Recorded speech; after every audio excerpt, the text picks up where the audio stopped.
she did a lot of research with Richard King, a sister named Fanny, and she works in the lab. So I said, we're going to get to the bottom of this. I said, because I know what is being produced in the sugar cane, and what's the most thing that, okay, it's the white granulated sugar, plus it's on the side of everything, and this thing is in everything. High fructose corn syrup. That's the key. High fructose corn syrup. So, the sister said, well, whenever the high fructose corn syrup hits your body, the entire nervous system shuts down. I said, this is it. Because what happens with diabetes? The pancreas shuts down. She said, once this thing hits your body, the entire nervous system shuts down. I said, well, this is even greater because we know that melanin works throughout the central nervous system. So if you want to stop melanated people, you just basically attack the nervous system. You see what I'm saying and all, you know, the nervous system. And they only, and the thing about it is they only got by like 2 companies, other than when you go to the health food store, but like 2 companies that if you gotta look, that just have the natural juice. One is Dole, one is Welch's, but they also have, they come out in the last 10 years with their own other line of juice, the popular stuff. And all that's got high fructose corn syrup in it.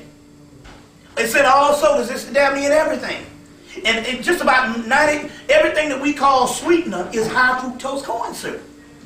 So we know now that the diabetes is the direct link to the high fructose corn syrup, because we also know that basically there's a campaign, we're going to drink the cheapest brand of anything sweet, which is the sodas and all other type of stuff. So this stuff is actually shutting down the actual pancreas.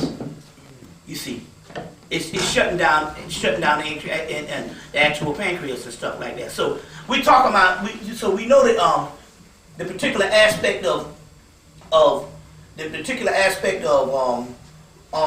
how they control and stuff. We know but the diet thing and all. But see, but you got to track also to the point whereas you got to go back to the particular point whereas when was this point where we just started? Where we just started coming down with stuff started becoming an epidemic.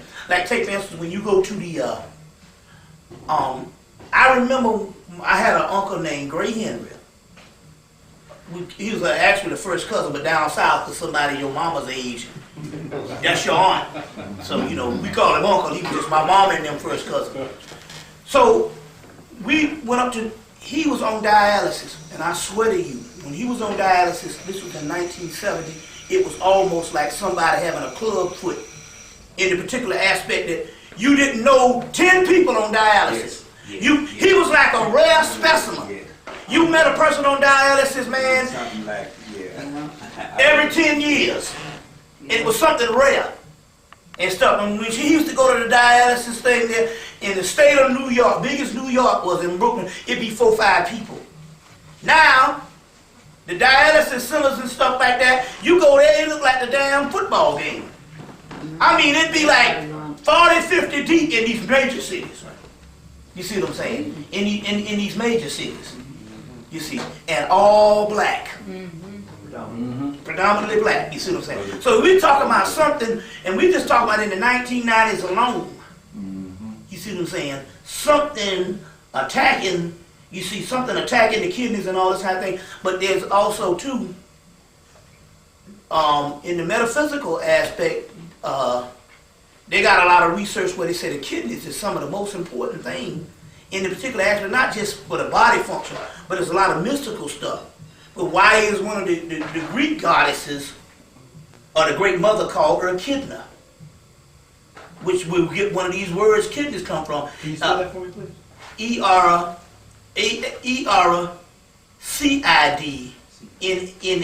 Echidna. You see what I'm saying? So there's some stuff that's going on. Before you go, I just ran across a tidbit of a program a couple of days ago, and they were tracking corn from the Indians from the North America, the America, right? Period. And what he is saying is there is about 4 farms throughout the whole Western Hemisphere that's raising Indian corn. and they raise it for seed corn. That's all they do. And they ship it to other parts of Indian reservations all over the world. But they had corn. But the corn was at least this long, full of your body, with kernels on it, almost like my thumb. And there's an old Indian in Mexico, and they're asking people what it is. And I found out what you're saying about the sugar cane. Corn, just corn. They live on nothing but corn. There's so of many things that they told me that they was doing just with corn. They drank it. Yeah. They use it for herbs, and especially the cornmeal. When they do the cornmeal, if you grind the cornmeal in the wood, it releases certain enzymes, makes them double of what it was if you just did it anyway, just by being in the wood. But the most important thing is this old Indian was saying that what they were studying, and these are people who are doing some training, if they take this particular corn that they're raising for seed corn and put it in a regular field with fertilizer, it'll stunt it growth. It won't even grow. But they have a special field where they use natural fertilizer. They have pumpkins. They'll plant pumpkins and other things that they turn under and use that for fertilizer. And of course, they use their manure and other things. But natural fertilizers. But when they plant the corn in that soil. But it's interesting here because now, but they burned all the corn. That's for the Indians in Mexico. That's what their main thing now. That's why they're fighting so hard in the hills in Mexico. Chiapas. The Chiapas, they burned for a whole village. They burned all the corn and all of the seed corn and all of the corn in the silo. Make them grow together. They all like right now, they all die out. It's interesting to say that because see, I even heard recently. I get stuff from all over the country, which is what this thing was really supposed to be. When this whole consciousness came back, the last couple of years, what was really supposed to go on when it came to us is an intelligentsia, which means it's supposed to have been a consortium of ideas. Some person finds some stuff, they report this stuff in, and it becomes an intelligentsia. You see what I'm saying? But too often we got that same following herd mentality. You see what I'm saying? And everybody is doubled up into this sectarian corners where everybody is actually, when I'm finding out now, I was traveling, everybody is actually their own scientist. Like take for instance, we knew they was doing with the sodas. We knew something was going on when they would have, every summer they'd have 12 packs of sodas for $1. But then again, this summer we found out that they put pesticides in it. So you know the same thing you talking about with the corn and all that stuff. They put pesticides in you see what I'm saying? They put pesticides in it. You see, so it's interesting. That just came to mind about what was going on. But they have studied melanin to the point where you can get the book Russell J. the book Melatonin, Your Body's Own Wonder Drug.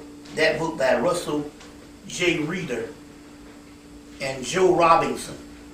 And just the bibliography alone, it didn't start with a bibliography, it started with almost 30 pages on research notes in the back of the book. Just on how much research, and when they had to document when it was dealing with melanin, when they had to document the stuff that the book was made from. It was 30 pages of research labs in that particular information before you get to the bibliography. So what you find out here is that the research in melanin was the full-time preoccupation of the American government. Yeah. That's right. You see, they had come to the point where they found out that, look, just about all stuff that they found out, because it's interesting here, because in the beginning of his book, Melatonin, Your Body's Own Wonder Drug, they give a list of what melanin does and what it cures. And everything that melanin cured, diabetes, everything that it cured, high blood pressure, diabetes, high cholesterol, everything that they said it cured, black people got. Yeah. So obviously, they was using the melanin research for white America and stuff as the wonder drug, but on the other hand, they certain, but the key here with melanin is a cure-all, no matter what it is, if the central nervous system works, it's a cure-all in the particular aspect of what it is a composite of. But that's the kind of research that they was dealing with. We talking about literally labs. As a matter of fact, 90%, I'm quite sure now, 90% of what they got now, no matter what it is melanin based. Which means is if they got something, with melanin, it makes it a super something. It's like a stealth atom. Whatever they got, they can enhance it tenfold. You see what I'm saying? They can enhance it tenfold. And that's the type of research that's going on. What you would say then, I mean, I would imply from that they found if melanin has all of those therapeutic benefits, then they found a way to neutralize our melanin. Yes. Something that we're ingesting. Exactly. Not only that all too. the good effects that we would derive Which from. goes back also to this too. Because I think it goes back also to this too. I think it's a combination of both. I think it's not only just a combination of diet, but it's also a combination of chemtrails. Yes, sir. Yes, sir. Right. You see what I'm saying? They're bombarding all kinds of things in the background. And another thing is also too, it's a combination when it comes to music. That's one of the keys. Because the composites of melanin, if you break it down on the alchemical level, and then you go to what the ancient people used in the mythology to explain these components, the muse is a form of melanin. Where you get the word, the inner workings of something is a form of melanin. Where you get the word muse from, amuse, museum, and stuff like that. The arts and all that comes from the schools of Hermes, or the Hermetic schools of the priesthood of Tahuti. Now, that means also that the music has something to do with it, and it's interesting, because I was doing a lecture in Detroit. A brother was at the lecture who was good friends. He was partners with the Funk Brothers. Now, the Funk Brothers was the in-house band for Motown. Right. That means that all the stuff that Diana Ross, the Temptations, and all that, the reason why they could put out more hits and stuff, because they just didn't have these miscellaneous bands coming in and hitting and missing. They would put them all there, but they had one in-house band was the best musicians on the planet. And so what it was is they said that they would never loan themselves out to other major record companies. Motown wouldn't allow it. They wouldn't allow it. Now, when I was in Detroit this summer, a brother said, hey, my partners was the Funk Brothers. I'm like, oh man, well, I said, man, they were the greatest, they were behind everybody. He said, man, ever since they started, or when it became evident that Motown had a secret, he said the FBI, the CIA, and all types of government agencies hound and tracked them brothers every move they met through the 70s, through the 60s, and the 70s, and parts of the 80s.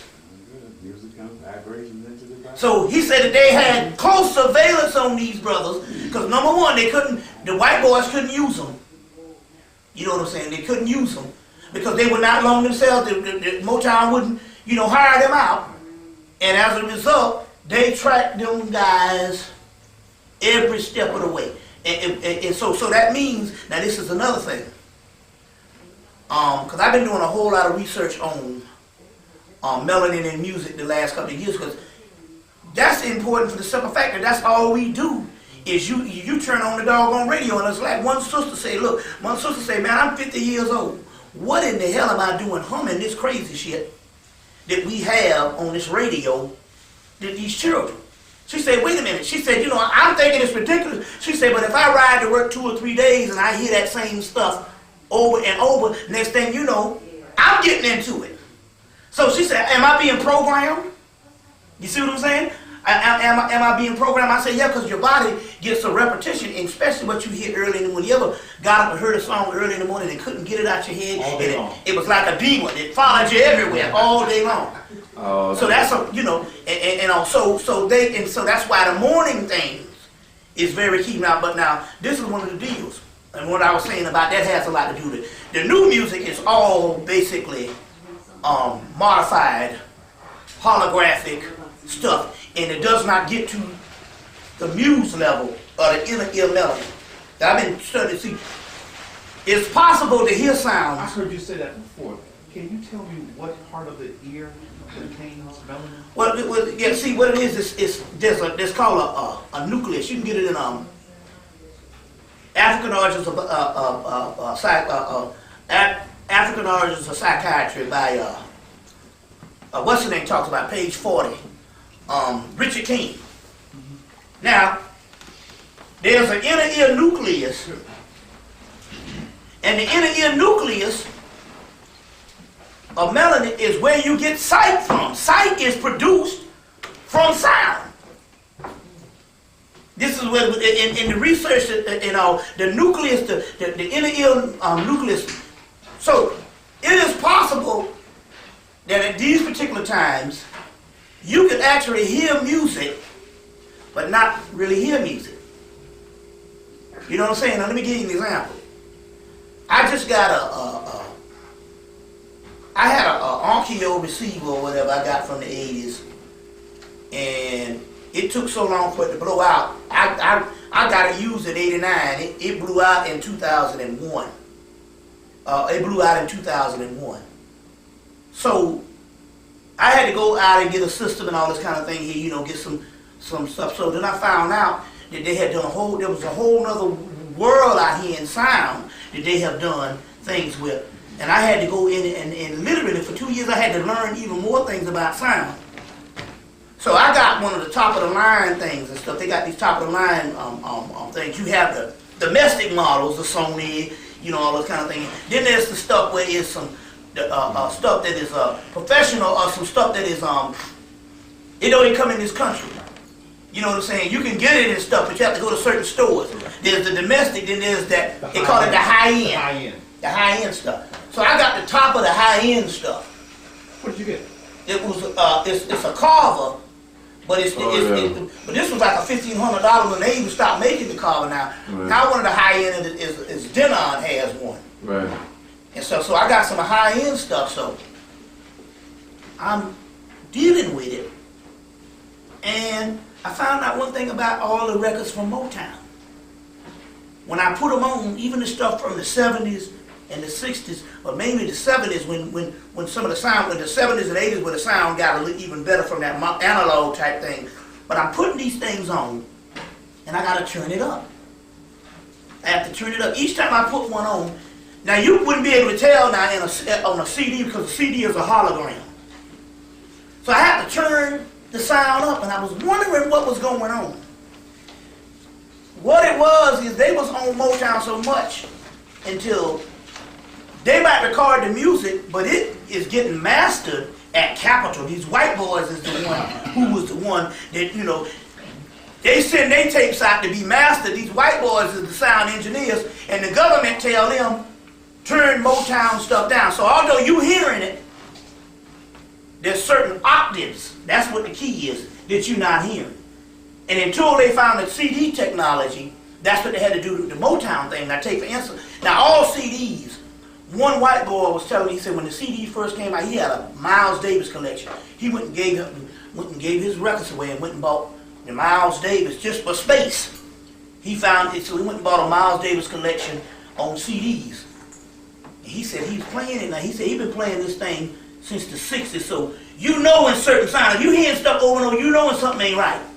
And he's like, wait a minute, something ain't right. And he picked up the box, and it said certain octaves have been taken out.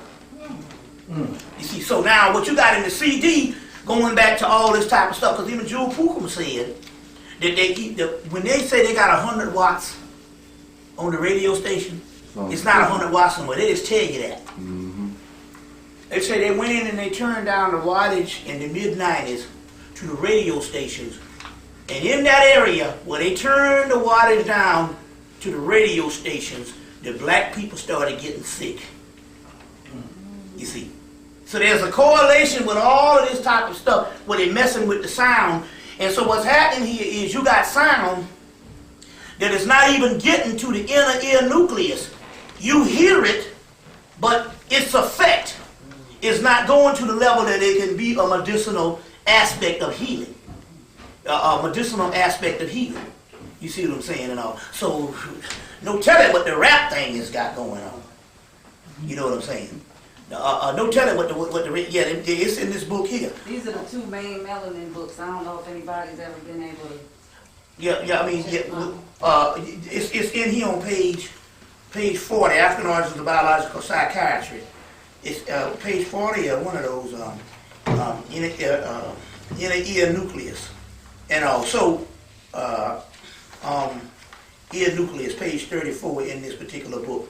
And he goes in and talks about how the inner ear nucleus is where you even get sight from and different stuff, aspect like that. So now they're controlling stuff on that particular level.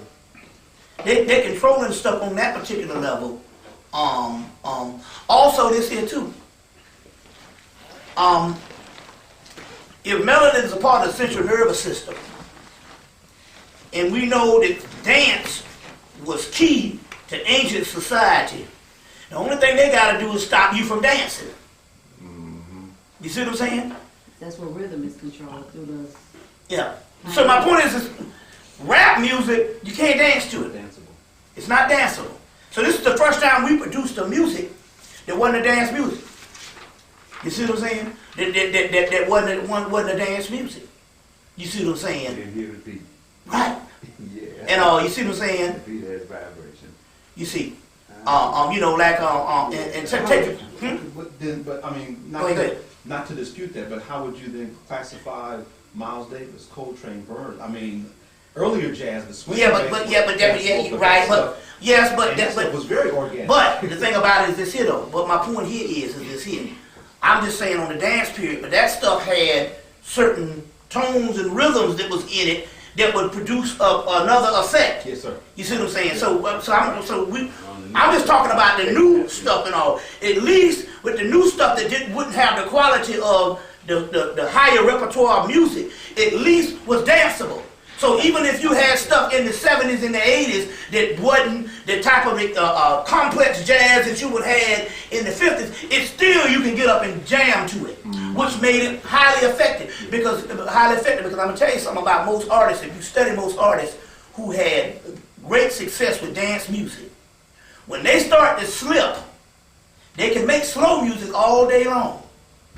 But when they start to slip in the particular aspect of their popularity start to fall, or they couldn't produce that catapulted them to stardom, it was always they lost the art of producing a certain amount of dance music. Either the dance music became obsolete, they could do the slow stuff all day long. But when it came to the dance music, you see what I'm saying?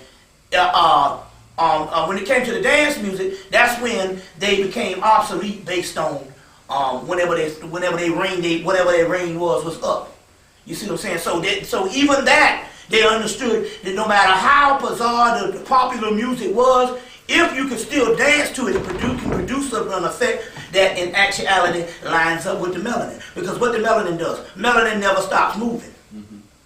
You see what I'm saying? So therefore, it's the whole concept of melanin and all of that is based on the dance. You got the dance of Shiva. You see what I'm saying? All cultures, the Kali, the great mother, dances. Now part of that is on two aspects.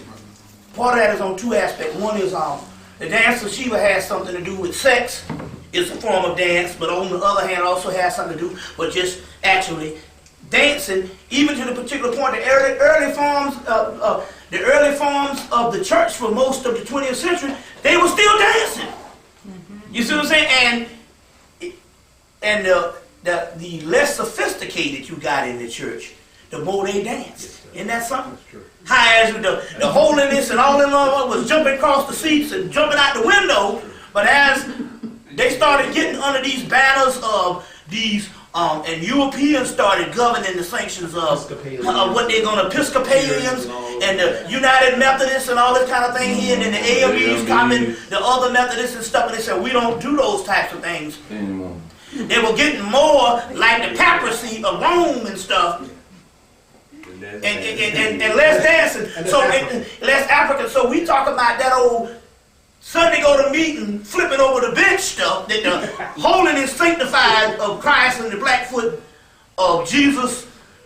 You know what I'm saying? Yes, sir. That stuff was more of an African thing because it had nothing to do with European whatsoever. Because even the doctrine, hell, there's one key about church. When it comes to service, most of the service you don't really learn that much on doctrine because it's too short. The preacher got about 10 minutes to even speak. Most of it is sermon. That's why you got to have a Bible study afterwards. So they wasn't even getting the indoctrination going on. They was just getting straight up funk and stuff like that. No, you see what I'm saying? Who could understood what the damn preacher was saying anyway if half his stuff was hollering? But then again, on the other hand, And that was fun. that was a form of the same ritualistic ceremony of Africa. You get the melody, you get the tone. Everything. Right. And so, it only became started getting degraded when we started going more and more into the white form of what they say the worship was. You see what I'm saying? Which is non-melanin. You see, which is non-melanin. It's the same thing. They got this whole blues thing that's on PBS this whole week. Oh, yeah. And this is interesting here because gospel music was started by the blues. It's not the other way around. You had the most popular people in the late 1800s was the Fish Jubilee Singers, but it was your boy who was from Chicago who was a blues singer. What's my man? The father of the gospel? Dorsey. Thomas Dorsey. Dorsey. No, not Thomas Dorsey. What's the name? Something Dorsey. What is it? That's it. Thomas Dorsey. Tommy Dorsey. Tommy Dorsey. Thomas Dorsey, yeah. Thomas Dorsey. That's him. Was a blues singer. Right. Lost his money. He made a lot of money. He went bankrupt, and he went back home and fused that sound of the blues with the gospel jubilee quartets and stuff coming out of the late 1800s of what the Fifths and all of them do and made gospel music. So when people say, oh, that's evil and stuff, no, they don't understand the basis of gospel music is blues. Mm-hmm. You see what I'm saying? It's blues. It's the same thing. It's the same thing. And also, here again, we still talking about things that's shutting people down on a rapid pace. You see, on that particular level. And I think that what happened was also a lot of the research in melanin that black people was doing is they was looking at this thing from a chemical perspective, like the white people, because they have to do it that way. What they didn't realize was this thing was a whole ecological system that was more than just a chemical thing. It was damn near rooted in everything you did, the whole function of things and all. And when you cut out the actual functions, you see what I'm saying? You can learn all you want and stuff. You're actually not even dealing with it because the simple fact is we're talking about a whole system that which your entire whole civilization was based off the function of this. You see, so it's yeah, program. Right. You see, based on this and all. High emotions. High emotions. That's a part of, we don't like to get emotional. You know what I'm saying? Because we trying to go after another species. You see what I'm saying? Another doggone species that's different. High emotions to them meant that somebody was going to die because they were killers. So in order to civilize them and do the reverse, the white people couldn't have no emotions whatsoever. Because they would end up killing each other. They're warlike people. You see. So, but I'm trying to say high emotions in the particular aspect of creativity is, we have been shut down now for the simple fact that the more and more we become all calm and cool and collected and stuff, trying to be like the European, the more and more we think that those are the particular people that's got more on the ball. Mm-hmm. You see what I'm saying? And that has also a lot to do with also, I know it has a lot to do when it comes to health and all that, because I know for a fact health, 90% of all health has to do with your mind. And basically when your mind changes, and I know this for a fact, for the simple fact, I got a brother that my youngest brother needs to be studied in the particular aspect. They've taken the diet thing to a level until I don't know, they damn near, you're almost close to eating air, but very little. Yeah, I mean, the breatharian and all. Yeah. But they're very little, whatever they eat, what little millet or whatever they eat and stuff. They got it to a science and stuff. But the thing about it is this here. Thing about it is this here. If he smelled the wrong kind of food, if you go in your house and paint your fingernails in his house, he breaks out in hives. He's always getting sick. He's very sensitive. Why? Number one, it don't even have nothing to do with the diet. He has controlled his mind and they programmed his mind, because this is a computer, that everything on the planet is dangerous to me. And as a result, his body responds to it. This nigga used to lick ketchup off the fucking street. I've seen this nigga used to lick ketchup off the damn street. You see what I'm saying? But he's trained and stuff, but what they tell you when you go to the people in the Aborigines and all those particular people and stuff, and even down in this and down in the country, when the bug get on the baby's food, they say let the child eat the bug.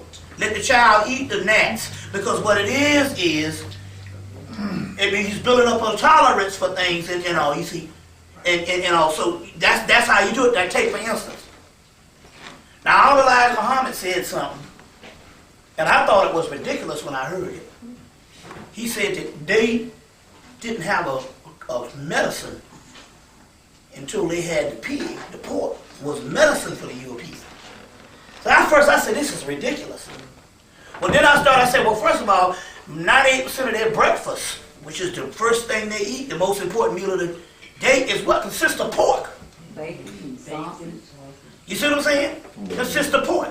Now, it wasn't later to when you studied the history of Europe, you found out that the only way that they could survive is they had to go and they had to put dirt on them and mud and stuff, the peasants. Right.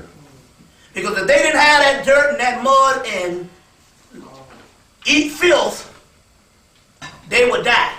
So you said they use that to develop immunity. Immunity. So, what better way to develop immunity to get something as low as a pig? Full of poisons. Full of poisons, and eat that. And that's what he said, that became their medicine. It makes more sense now when you study the anthropology of these people. I said, man, that's some genius stuff. You became their melody. You see, it became what, you know, the cure-all. You see, it became the cure-all. And where we know that the aristocrats, although they never washed, but the other ones would at least clean their bodies to the point where they look clean. Mm-hmm. So they didn't walk around with dirt. They were still filthy. They didn't wash, but they had a way of making themselves look clean, but never taking a bath. Because, you know, the only one who took a bath was the queen, who took one twice a year. Queen Elizabeth. Don't know Queen on Big Twist. Queen Elizabeth. And there was a guy, she took one twice a year, and then there was a guy. They thought it would make them sick. They thought water and bathing. But it would make them sick. They knew what they was talking about. So they didn't bathe. Because it would make them sick. If you're in a land that's hostile and you walking around clean in a disease-ridden area. Mm-hmm. And your diet consists of mainly red meat and different things like that. No, and you in the hostile cold, you better learn how to live like the animals. So what the deal here is with the Queen Elizabeth, the Queen of France wanted to marry her, but she said, I gotta draw the line, because he only took a bath like once every 2 years. And she just figured that was too filthy for her, taking a bath twice a year. You see what I'm saying? So a lot of these things here, it makes a lot of sense when you think about it. But I'm also going back to say here, now that's the grotesque aspect of it. But when you go back to this particular part here on this, why is it that my brother, who is the quintessential man when it comes to this and all, has been sick more times than me, and I'm never sick. You see what I'm saying? Now, I also know that in actuality it has something to do with the mind. He has programmed his mind that everything is going to be dangerous. So what happens is, what started with just, I'm looking after my diet, which is just basically what you're supposed to do. That's just basically apples and oranges, to an obsession. See, somewhere it went from, you know what I'm saying, well, the first thing we did, we went vegetarian, and then we went this and stuff like that, until it becomes an obsession. You see what I'm saying?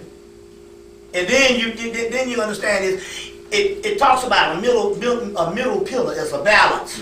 And the middle pillar here is one extreme is the same, just as bad as the extreme that you come from. So if you got this extreme, you say, I want to better myself. But if you go to total opposite, you have not bettered yourself, you just become worse. And you probably enhance something that was worse than what you were before.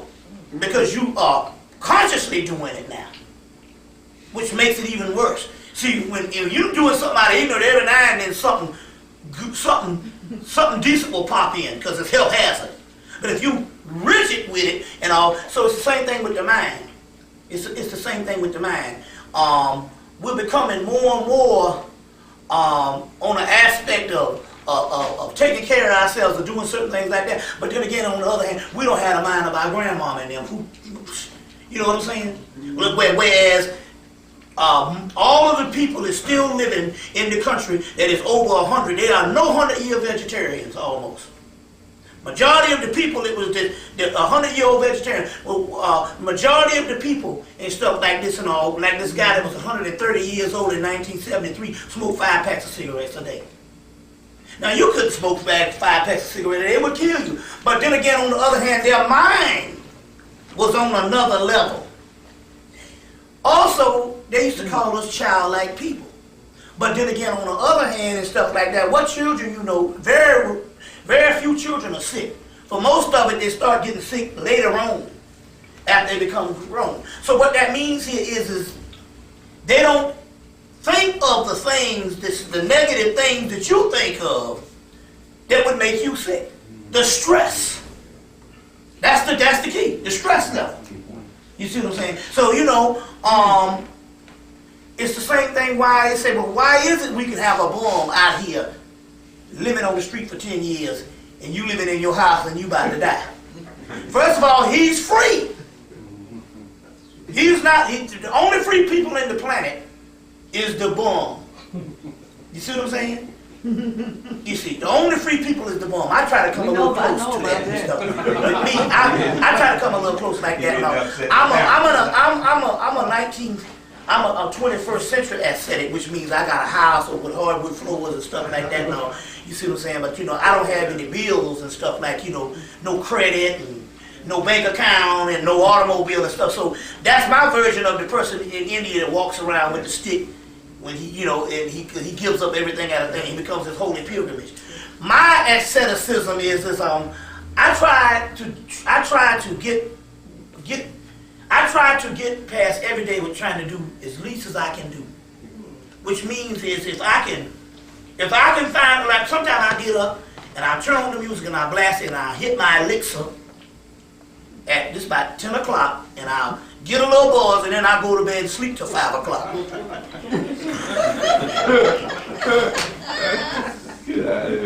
What? Then again, on the other hand, you got to understand, now what I'm talking about is this and that the Egyptians, which is the Egyptians are the Gnostics, which is the later day Egyptians, they say we spend most of our time sleeping. That's one of the keys. You see, less stress.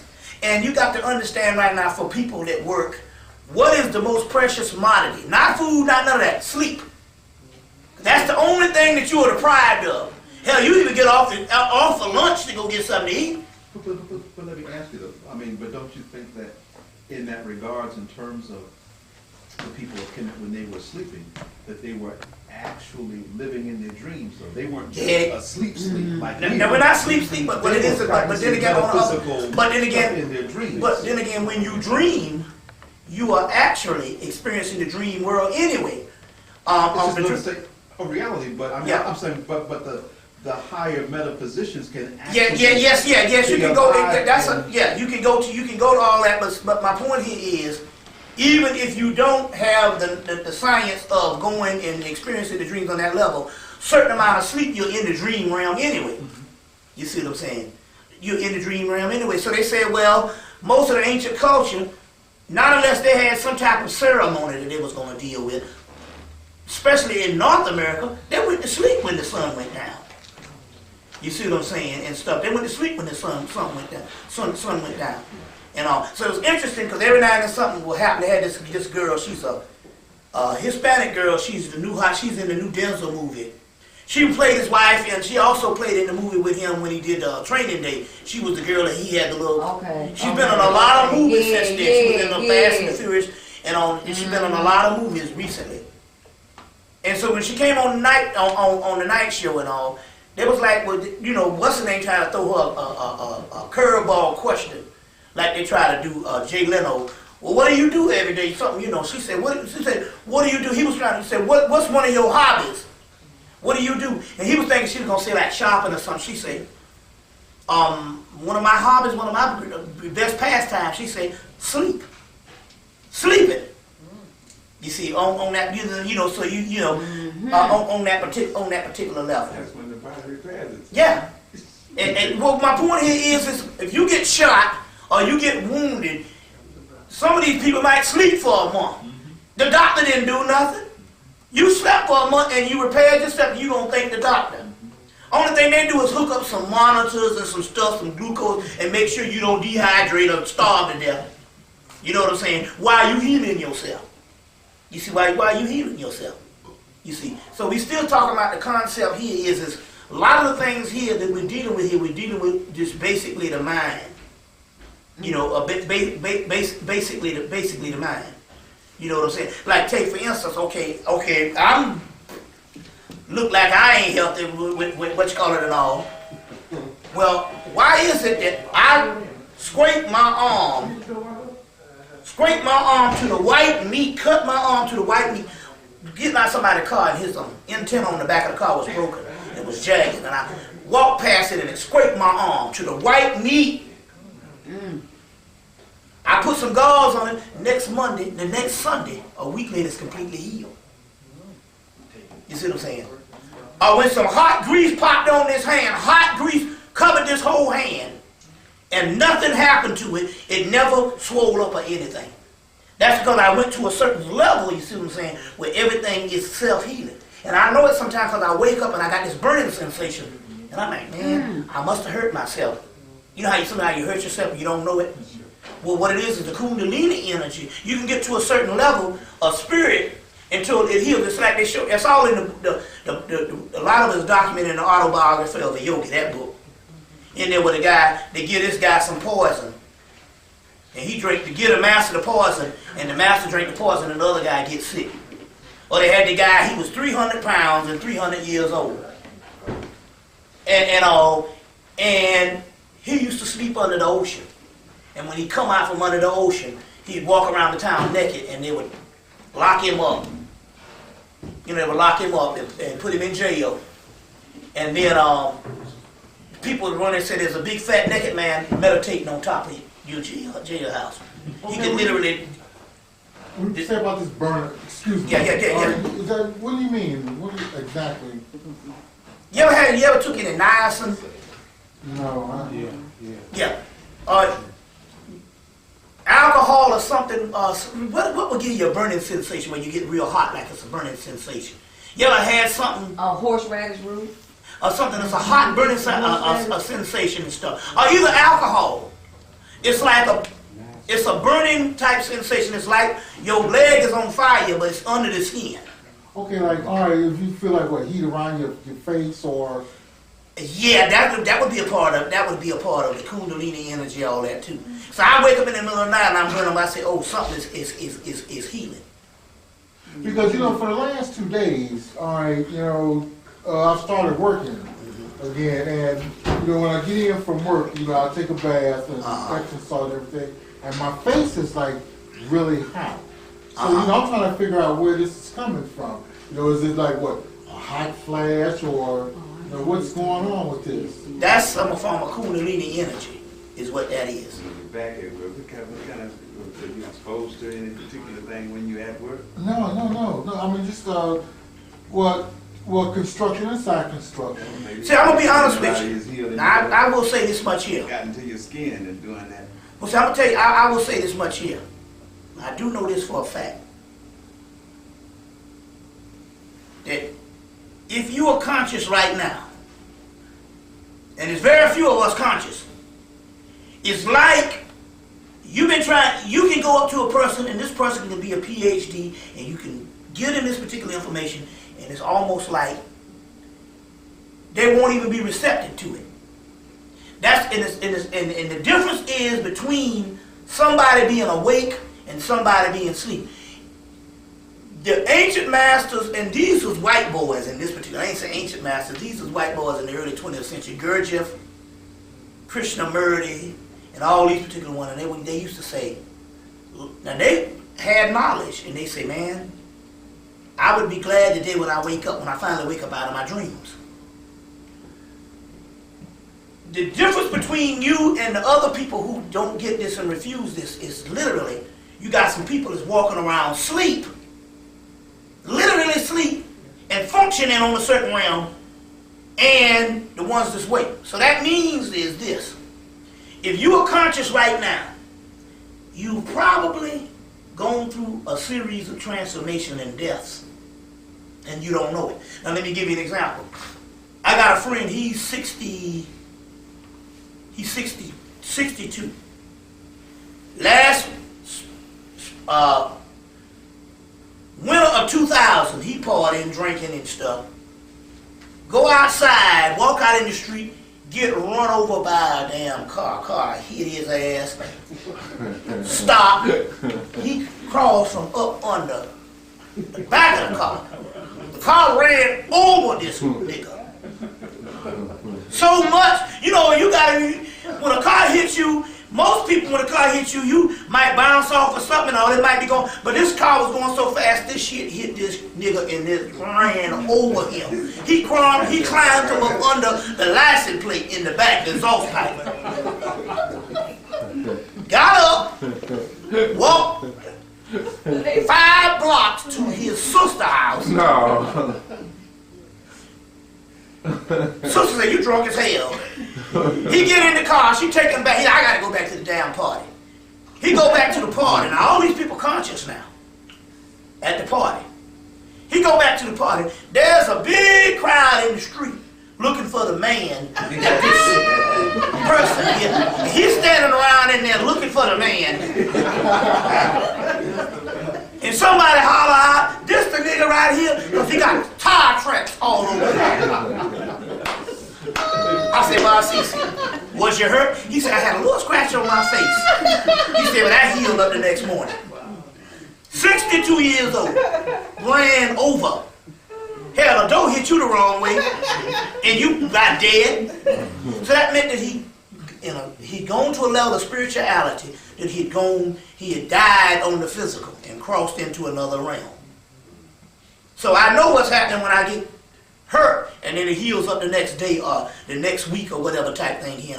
This thing here healed up, it's got a brown marker, that's just the melanin, but it healed up, and the next week it was completely healed. So now, on the other hand, you got people born this way. Now check this out. The guy Wayne Chandler from here. Right. Wrote the book Ancient Future. Ancient Future. He got hit by a damn SUV. My man from Detroit telling me this. In June or May or June, he get hit by a SUV. The SUV mashed in damn near up to the window. He bounced up in the air, 20 feet up in the air, and land on his feet.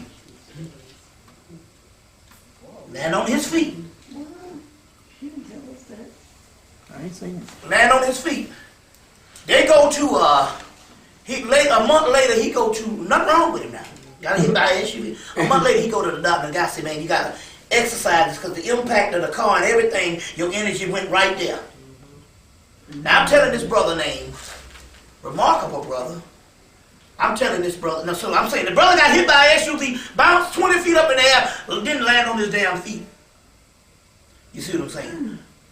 Now, check this out. See, we are immortal and don't know it already. Now, another brother in New York named Shabazz. Shabazz said, man, I used to be in all kind of stuff. He said, man, one of my partners, he said, we were selling crack. I just be on the door, just watching out. He just telling me all this stuff. He said, man, I done been shot, I done been stabbed. He going through all this stuff.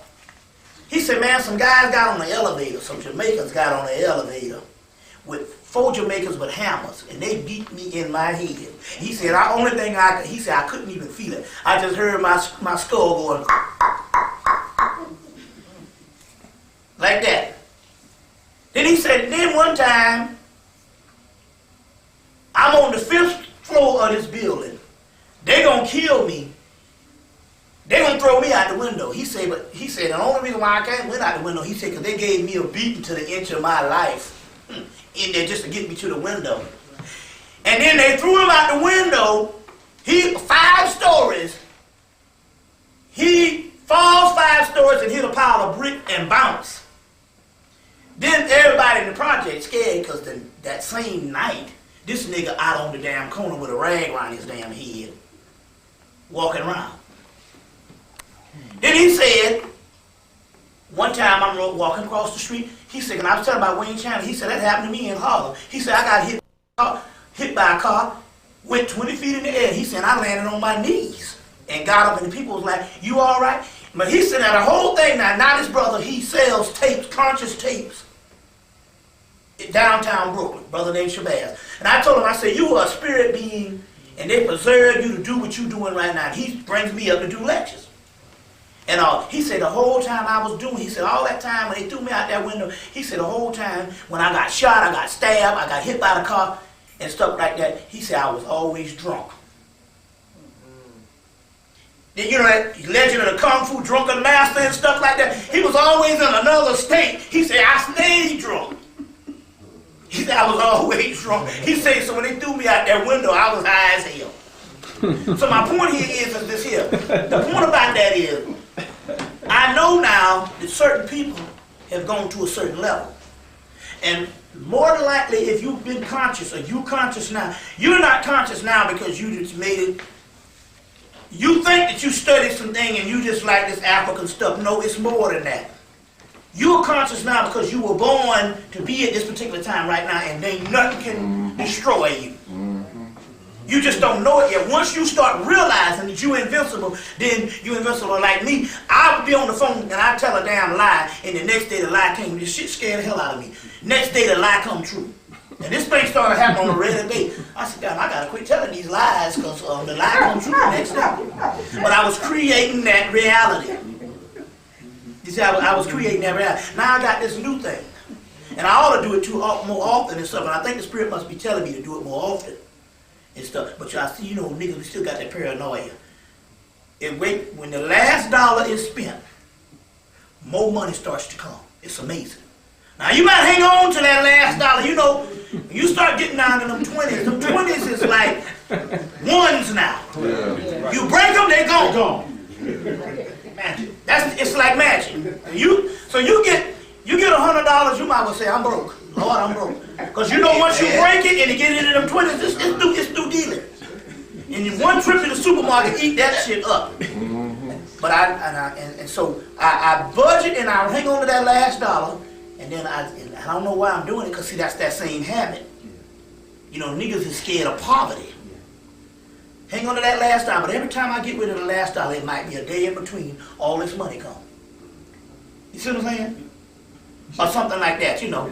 But it's always just enough to tide you over. Now, you ain't going to be millionaires, but your head will be up over the water. It's above water. You see what I'm saying? But it's interesting. It's like magic. Because I say, well, damn, man, you was able to parlay 10 years of doing these lectures, and all the nights I was $300 a lecture. And I'm saying that was magic. It said you ain't worked in 10 years. It was fall 93 when I quit my job or whatever. Hey, Tim. And you ain't worked in 10 years, and my salary for all of the 1990s was $300 a lecture. And I didn't have a lecture every week.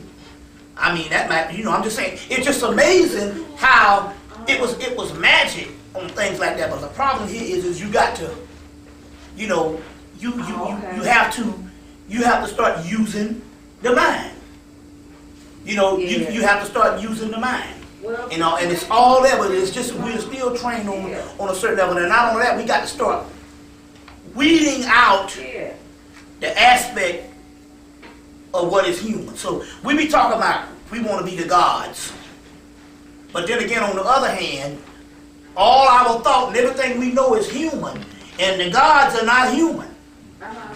So therefore, the more you act less human, or the more less you participate in human activities, Yeah, that's good. then the more and more you go like the gods. So I know they lay around and drink wine all day long. So that's what the hell I do. And I have mastered doing nothing to a level. It's a level of spirituality. It's gone to a level, you know what I'm saying? I have mastered this stuff. You see what I'm saying? Because I got all this time on my hands, so I need to master doing nothing. And then, but this is when you know when you get to the level, though, and that's when I knew, you know, when I got to the level, because I would have some financial difficulties. And then, about a year ago, it was October the 16th. I did it twice. In October, and I did it sometime this summer. I sat in the chair, and Bobby Hemmitt, myself, ceased to exist. I felt like nothing. It's called no self. When you get like that, when you totally neutralize the ego. You know what I'm saying? Like, I told one sister, I said, well, well, you can come over to the house and you can think about anybody other than me. I don't give a damn why we having sex. I said, think about another nigga. It don't matter. So I done neutralized the ego. I said, I really couldn't give a doggone. I said, take that big, tall, black man running on the beach from Jamaica, bring him to the bedroom too. Because I had neutralized the ego to the point where it doesn't matter. And I had got to a level of no self. And that's when stuff started turning around. That's when stuff started turning around. And whereas you really, the concept of Bobby Hemmitt, or the person I was, I have to drum that particular person up. Because you're going into a whole nother level. That's when things start turning around. That's what starts to happen is the God self, the stuff that's really in you, the stuff that your soul starts to run stuff. When it starts to run stuff, it's a whole nother thing. Once your soul starts to run, because your soul is different than your spirit, and it's different than you, your ego. Could you explain the difference between soul and spirit, please? Spirit is just basically, when we say spiritual, everything down here has a spirit, even white folks. Everything has spirit. Cats and dogs and all that have spirits. The soul is something totally different. The soul is a dormant particle of light. It's a sun, just like those stars up there.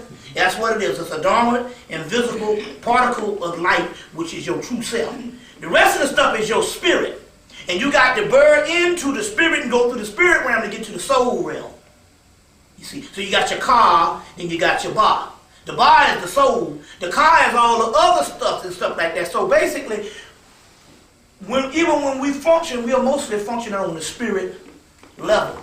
Like take for instance, one sister from Chicago called. I'm gonna go into this, get into lecture. She said, this sister from Indiana called. She said, well, I just got a call from the sister from Chicago. She said, you getting ready to die.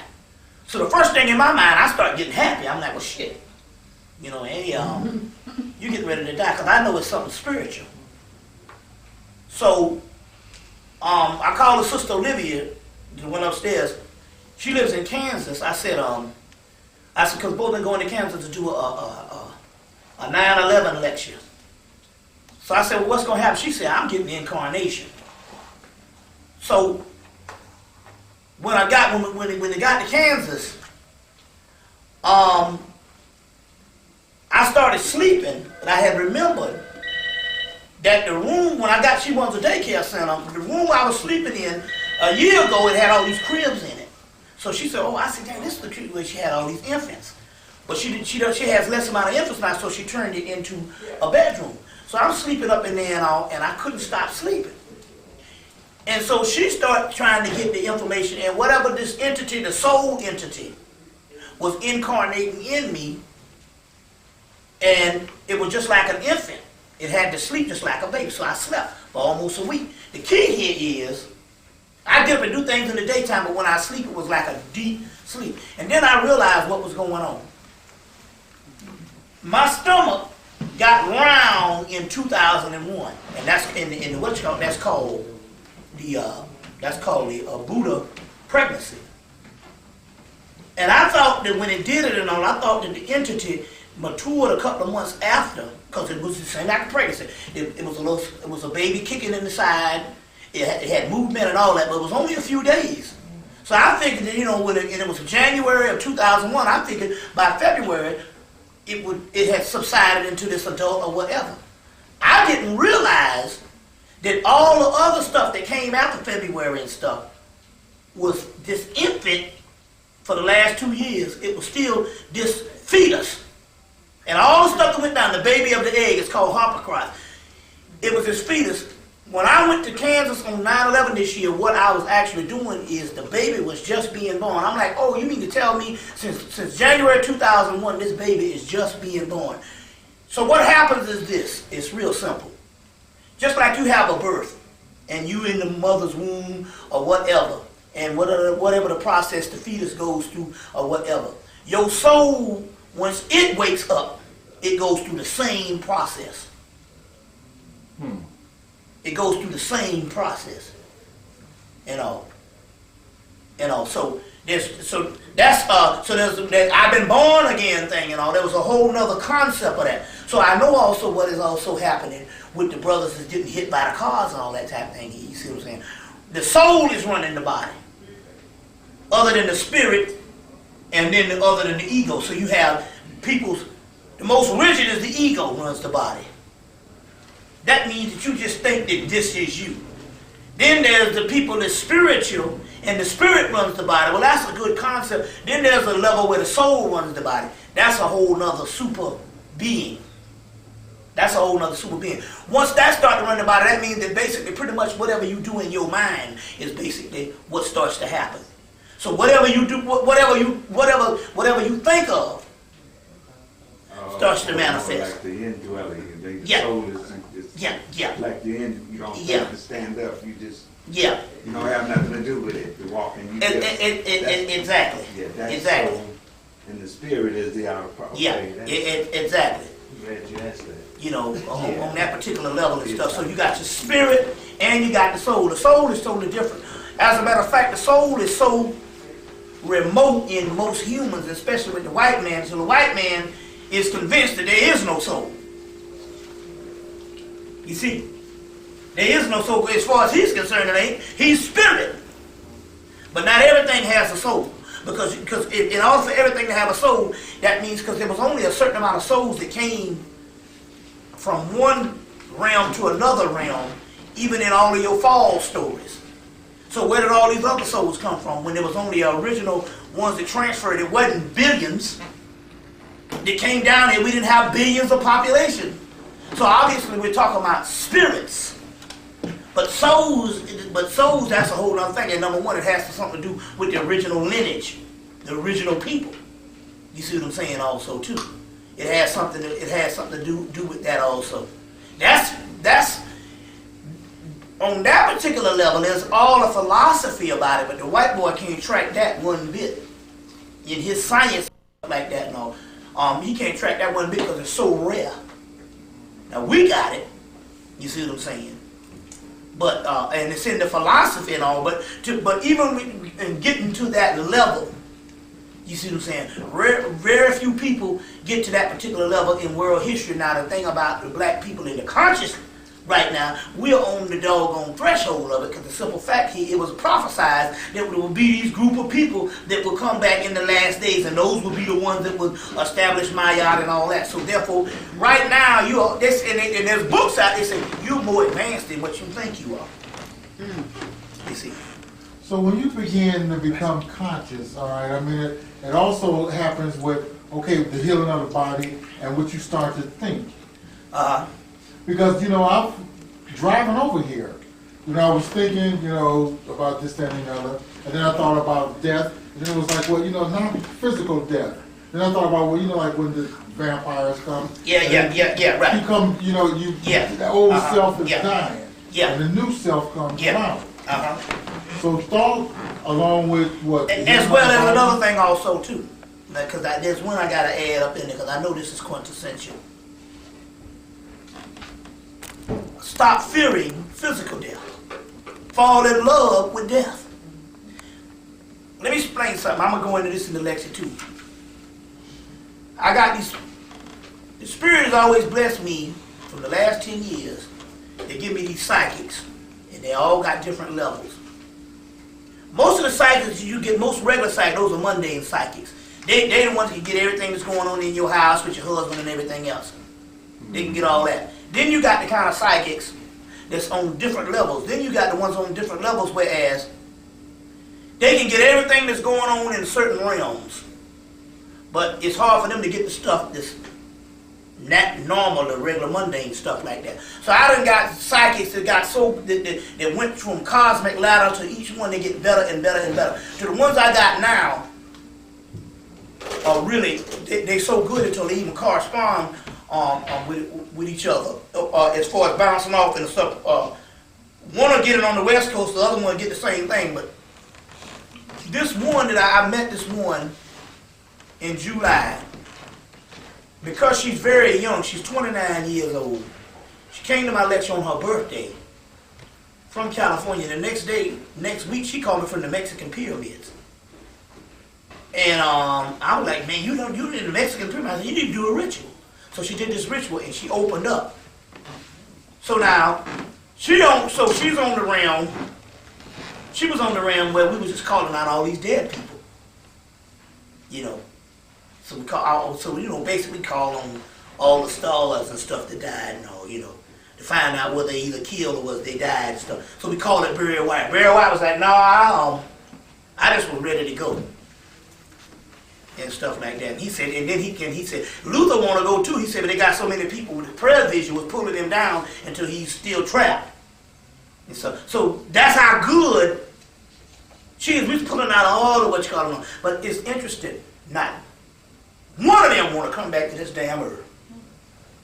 You sitting around here scared to die, and when they get over there, they ain't none of them. All of them, I guess that's their greatest fear. Not one I met want to come back to this earth. You see what I'm saying? Not one I met. So that means, on the other hand, one of the real keys is also you got to get over this fear of dying and actually fall in love with death. How do you do that? You go, well, hell, everything that's messed up over here, you don't have to go through over there. It's a whole nother world. As a matter of fact,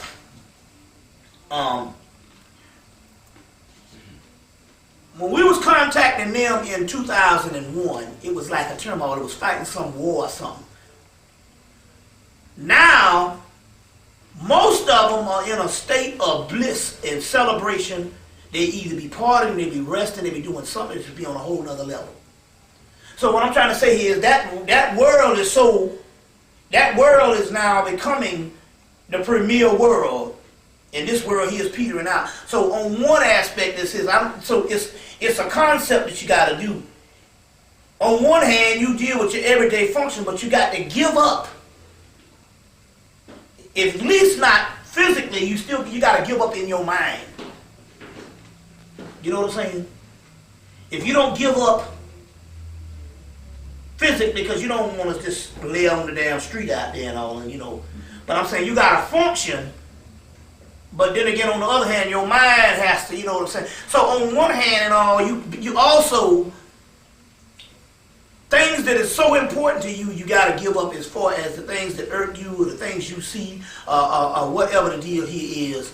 You know what I'm saying? You gotta give up in the mind and all. So the first thing I did is I really don't care nothing about my family members no more. And my family members are all conscious, which is rare.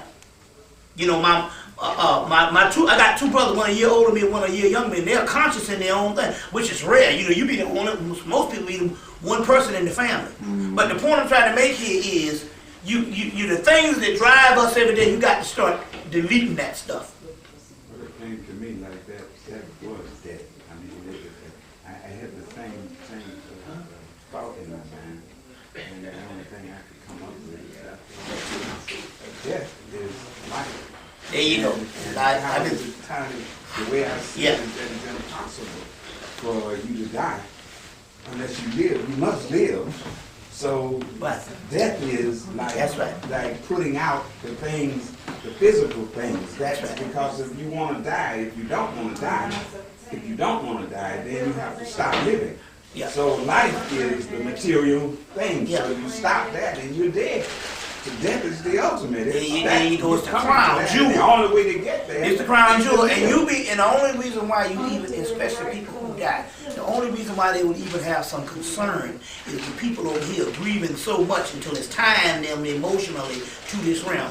But once they feel that, I'm telling you, nobody don't want to come back. This is what you call, and most of them don't even like to concern themselves on what's going on down here on earth.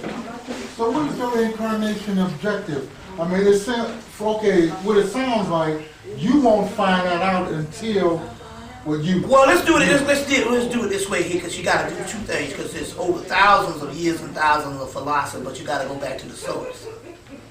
All of the sources, when you go back to the original creation myths and the sources, because how you do it if you want to get to the common denominator is, and the white boy knows this and stuff here, they get PhDs in mythology. You see. You find the creation myths, and although they might vary in culture and they different language or whatever, when the theme is the same, then you know that that's the truth. More than anything. All of them say one thing, that we were entrapped down here. You go back early enough and stuff, man was nothing but the pre-existing worlds that existed before this creation. Those particular entities were overthrown and turned into humans. So the soul got trapped down in the spirit, with the spirit. It overthrown and had to go through this new eon of stuff. But it is higher than the eon that holds it captive and stuff. You see, and all of them talk about that so in so many words. That's why they say give up, because in actuality, let's put it this way: when you're a child, you see monsters, you see demons, you see all this kind of thing here. Why do you think they see those things when they're children and stuff like that? Because they've come from a realm. And the realm that they've come from, they just newly came from this realm, arrived from this realm. And the realm that they come from, that's how they actually look. You see, so they're having a glimpse of the soul. It's called a monstrous soul.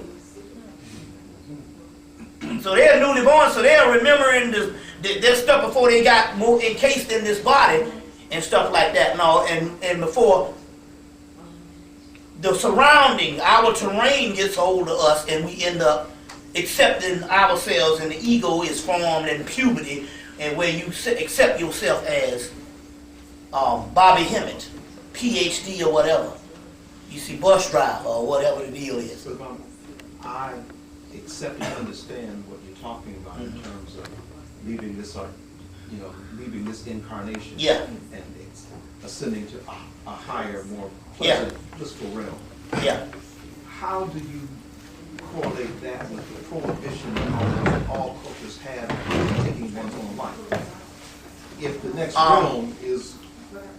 The only reason why they did that was the process. Now, which is a good question, because what happened was, obviously, when you look at, for us to become trapped, there must have was some type of flaw in the first place, which caused the downfall. And although we became trapped in another state, that state itself is acting as a vehicle to change the process and the flow. So life was, and you see, if let's just say if we went back to the state that we just fell from, it would have just been a cycle of just doing this over and over. So therefore we had to remain in the dormant state of what held us captive to come into another state. That's why Dionysus is celebrated as the wine. Osiris is celebrated as the wine. Jesus is celebrated as the wine. Well, what does wine do? Wine is one state as a grape. Then it's a state as grape juice. then it ferments into wine. So after that, it is never juice again. So therefore, well, how does it ferment? It's encased in something. And then after being encased and shut up into something, it ferments. So our bodies are containers for the soul to crystallize itself into a new entity. Because obviously the other realm, although we fell from it, and although it was higher than this lower realm, it would still have a flaw in it that needed to be grafted out, or otherwise it wouldn't have never fell. So this was more, it's called, that's what really Mayat is. Not all that stuff that most of the historians was dealing with. Oh, balance all the righteousness. Now they took those same Mayakian principles and they used it. See, it's several levels. On the mundane level, they use it as the laws that govern society. But when they talk about spirit Maya, that was talking about transmutation. It's called tikkun. They say that the creation process that we have is not really finished. It's a process of ongoing and a development. It was a child developing into an adult. Now we know it's an adult now because creation now is basically subsiding. I'll give you an example. If you notice now how black people are not even creative, I even look at Comic View. And most of them people on Comic View are saying stuff that the other brother said 20 years ago or 10 years ago. And now now Wynton Marsalis said it, and it was real key on that when he said, there's a difference between creativity and gimmicks. You see what I'm saying? He said when he was in high school and he played little things, he said he'd be making up all kind of stuff. He said it was a gimmick. It's showmanship. You see what I'm saying? We got a lot of showmanship now, but the creativity ain't there. You know how niggas just used to just be creative. You know what I'm saying? Now, they have learned how to get in a series of repetition and they will give you an entertainment, but there's no creativity. Nobody coming up out of the box. So, you only get a few of them that'll come up, you go, man, that was original. And that's what creativity is. That's why the white boy can, going back to the music, he can stop the melanin now for one reason. I'll give you an example. 98% of what rap music, let's face it, that is the biggest phenomenon now. That's what your kids listening to. Most of it is done through samples. It is something that was created in the 70s, the 80s, the 70s, the 60s, or whatever. Mainly out of the 70s music because it's a folk phenomenon. And they sample it. Music is called the muse, and muse is increments of chaos. One thing about chaos, which is the triple blackness of space, that's what melanin is chaos. One thing about chaos is it has to change. Change is supreme. So the muse has to change to express itself. That's why they say, well, black people created the blues, but the people that don't listen to the blues is black people. Black people create, we would always create this music, and then the white people would be using this stuff, and they'd be more into it than us. We'd just be into something new. So, they studied it, they say the muse always has to change. They say, now these people, they got a progression going with the different types of music from the 70s and even the 80s. They said, we got to step in here and we got to make sure that whatever their music they're going, it can't be from the creative level. It has to be samples from the past. That's how you stop the muse. So it's not healing because it's not bringing anything new from the inner realms. It's stuff that's cut up and synthesized from stuff that it was created before. Once it is created, it is no longer active anymore. Now, you can create a vulgar music and it can be active in a cycle. But once that cycle is gone, the energy is gone. That's when what's-her-name said, well, they was mad at Miles. When Miles went to the doggone fusion, Miles said, man, that other shit is dead. And he was right. Because right after he did the fusion, that thing died. And guess what? Modern, just like Jimi Hendrix, modern jazz, before it was turned into this smooth jazz stuff, I'm talking about the 70s stuff. The fusion, that was started by Miles Davis. He was the first one to do it with Bitches Brew. And so, but even that, they had to change that. That's when they went to the smooth jazz, because you couldn't even, because, the smooth jazz, because even you get a group like Weather Report, integrated band, it's on a whole other level compared to this new junk they got now. Crap! You see what I'm saying and all. But that's repetition. So a Gerald Albright is even Grover Washington Jr. in the 70s. Not before he got, but before Wine Light, when he started commercializing. I'm talking about Mr. Magic and stuff like that. That, you see what I'm saying? That is the muse. Gerald Albright and them is just doing the same stuff. Instrumental. That's right. They just taking that's called instrumental R&B. Right. You see, so they are able to fashion this stuff where there's no creativity, and there's no creativity in people. You know what I'm saying? No create. You can almost direct what they're gonna do now. As I take for instance the people down the street. These people been living down the street, two houses up from me from a year. The spirit beats like, speak to them because that's your culture, because I'm from down south. So I always wave. And when I first wave, it throw them off. They're like, what the fuck are they waving at me like that? then they be waiting for the wave.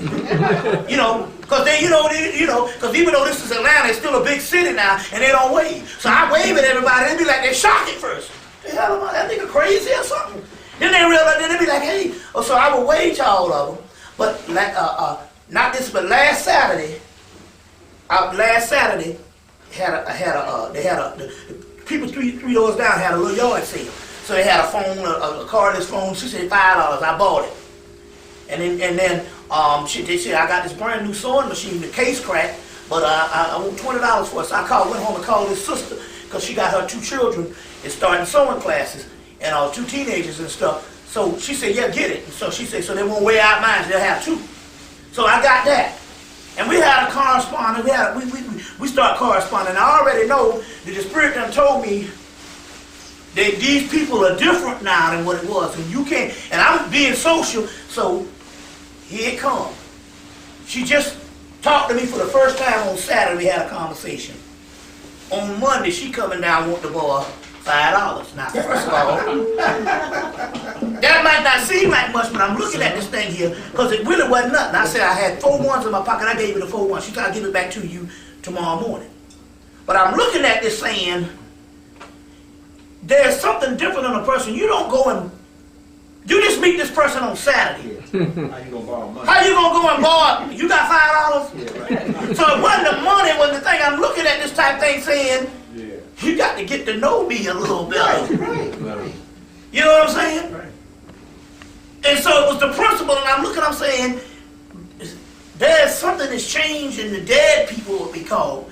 Whereas there ain't no creativity, I'm like, there would be, even when we talk about manners, That's right. the manners that white people got, they got from us. Because remember now, what manners they got out of Europe when they got their manners, and what manners we learned from them, most of the stuff we learned was some stuff carried over from slavery, carried over from Africa. But what little national manners that's the cornerstone of civilization, they got from the Moors. That's where you get the word morals, moray and stuff, all come from the Moors. So, the key here is, those manners that we used to have, although we didn't have the culture no more, that was the leftover cornerstone of what we were when we were running stuff, those manners.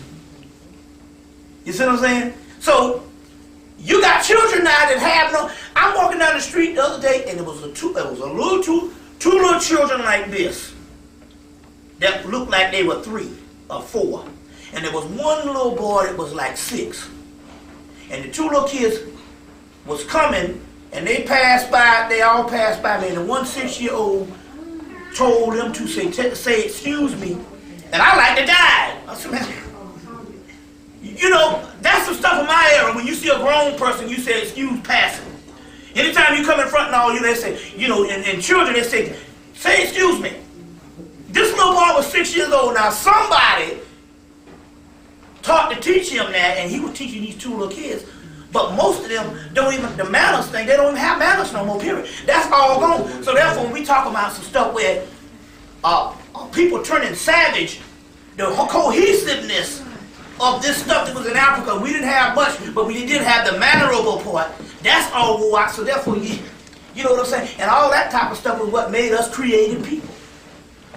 You see, the creativity is gone now.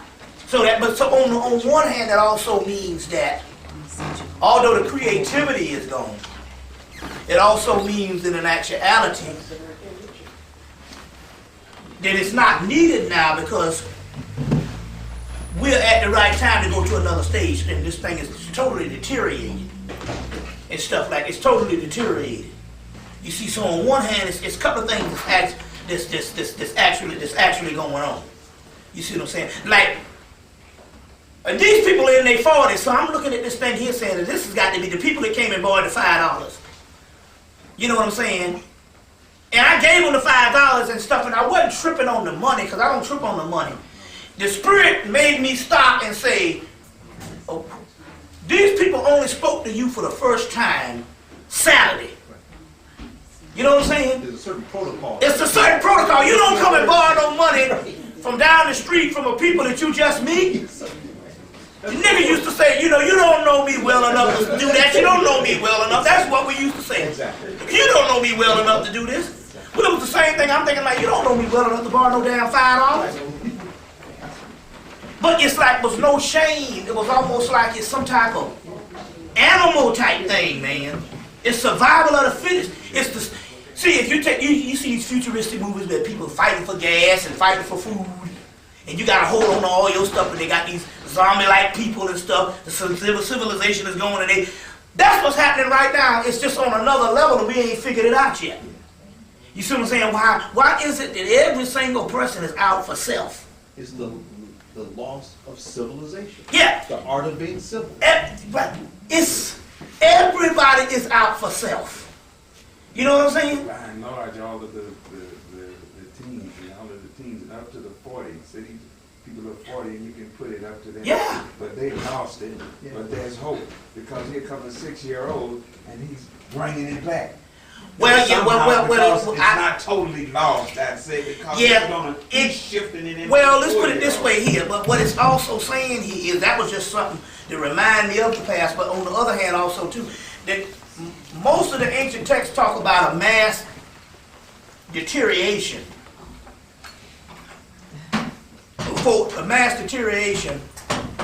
Before this thing goes to this other level.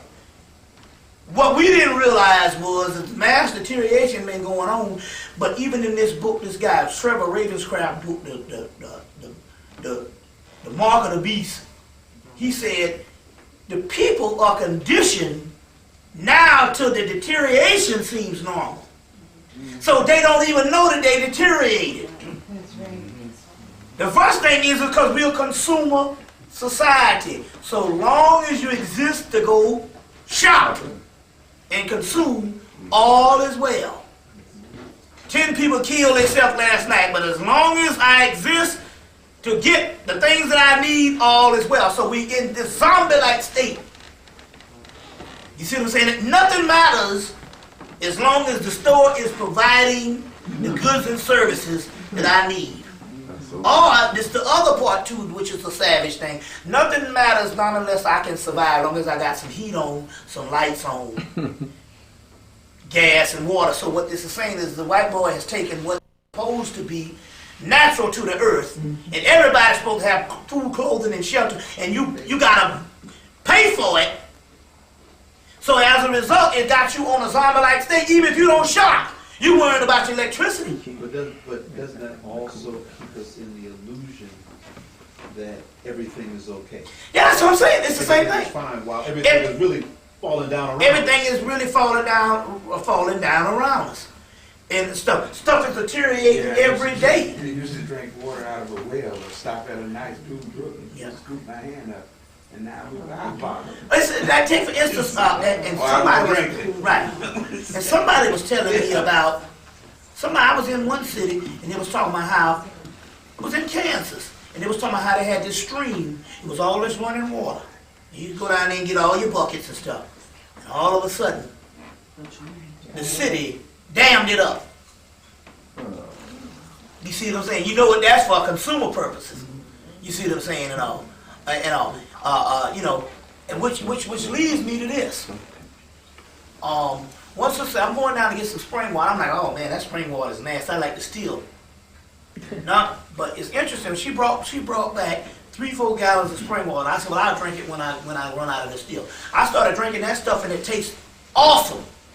So obviously the spring water is something different because the real spring water, it's got the sulfur in it and stuff, and it tastes something totally different than the stuff that we getting out of the supermarket. That brings to mind something. When you were here the last time, you spoke on an entity that was coming back through water. Yeah. And you also talked about the importance of Iraq. Since that time, I've recognized also that Iraq has the most water of any quote-unquote Middle East country. It has more than Jordan, more than Syria, more than Egypt, more than, so it has the most, it has a number of bodies. That's a whole nother development. Can you just speak on the importance of Iraq? Well, let's put it this way. The thing about it is this. Now, Farrakhan, right before he retired, said they had one couple of little prophecies, the last couple of things Elijah Muhammad said before he left. And they held on to all of that type of stuff, and then he did a whole lecture before he retired. He just retired this February. He said, I'm retiring, But he'll do stuff on the premises of the mosque, but he's not, so anyway.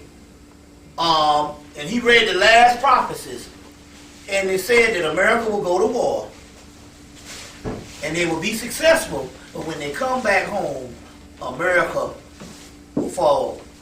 Now, Nostradamus got one in the prophecies that was taken, the ones that came from Paris. They have had these, they only put them out in 1995. These are the ones that the French government was holding since the 1600s.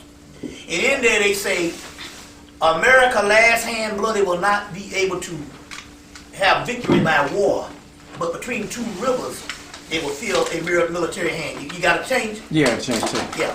Okay. Are we still on schedule? Yeah, it says in the Nostradamus thing, they say that you won't be successful at war, but between two rivers you will see a military hand. And this is probably one of the greatest things, if you ever was looking for a break in something, what came up out of that war is one of the greatest things that's going on. Not necessarily the war, but what's going on now. And that's the key. And I will say this much, I want to go into it in detail tomorrow, but I will say this much here. Now let's think about this. They want to send more troops. They talk about the National Guard, sending the National Guard. Thousands of them. Right. Now, this is the key I'm trying to say. You just got to use your head on this one. If you get up to go to war on a full-scale war, as they supposed to have done in March, then the amount of people that you estimate for the full-scale war, which was 150,000, which they went over there with. It's 150,000 on a full-scale war. In peacetime, even if you averaging 1 or 2 people dying a day, why would you need more troops? You see what I'm saying? To go over on some peacetime mission to just secure a place. It don't make sense. You got 150,000 people over there, you barely lost about 100 and something. Then all of a sudden, you need more troops. And that's the great mystery. The great mystery is this. It ain't got nothing to do with no social unrest. It ain't got nothing to do with none of that stuff. They went over there and they got into something they can't get their hands out of. I will say this much. There's 700 to 900 troops dying a week over there. From disease. I believe it. From disease? From disease. And it ain't coming from chemical warfare. The ancient people and the people of that land had known about some stuff. They call it Kamsin. The Egyptians knew about it. The white man just didn't believe in it. And it's I'm going to go into this tomorrow, but it's an entity or a disease-carrying entity that comes through windstorms. So remember when they first got in there, the first 2 days they got in there, there was 2 windstorms the first 2 or 3 days. The wall was already fought. What they're not telling people here is that they sick as dogs over there, and they got 9,000 of them, 900 of them dying a week. It's close to 5,000 a month. So they got to have people to come over there and replace. Now this is the key. You know what it is. This is the key is that they have, and so then they told you right there in August, they said it for a week, they started telling you how the soldiers were sick. Anybody heard this? They're real low key about it. The mystery here is, there was one group of parents, a couple of them went over to Europe to see their children. They went over to Germany, they had some of them in the hospital, and they had to go in full dress, mask, feet covered, head covered, and everything, and they still died. So what it is this, they went in there and they tapped into something that was very ancient, and the ancients talked about it for years. Is that because they went over there for something ancient? They went over there, yeah. They invaded the Typhonian Egyptians, which is pre-dynastic Egyptians, said that they had these rituals that could destroy the earth. But a lot of that was destroyed by the Ammonites, which is the incoming invasion of the dynasty. Also, but the Typhonian Egyptians later traveled, the land where you talk about Iraq and Iran and all that is nothing but pre-dynastic Egyptian that went on up into that particular land and stuff like that. So the government said, well, if they had these particular rituals that could destroy the earth, maybe they could have some stuff that can save them. So the whole concept was to go over there and loot the museum and get all the stuff out of the museum and the library. And that stuff was already, they didn't loot, that was just to fool people. They went over and cleaned out all of that stuff and got a hold of all of that stuff. And Saddam was in on it too. You mean to help them to get it? Yeah, he was in on the whole thing too. That's why he and his sons, the ones they say they killed, the people in Iraq said that's some bullshit. They say, we don't believe they did. You know what I'm saying? Him and his sons are all chilling somewhere. The key here is, but when they went over there, they didn't realize was, they got into this stuff called Kamsin. And Kamsin is an ancient thing, and it's a wind and it's a spirit. But it's very deadly. It carries these diseases. It gets in the central nervous system and destroys you from the central nervous system. You see what I'm saying?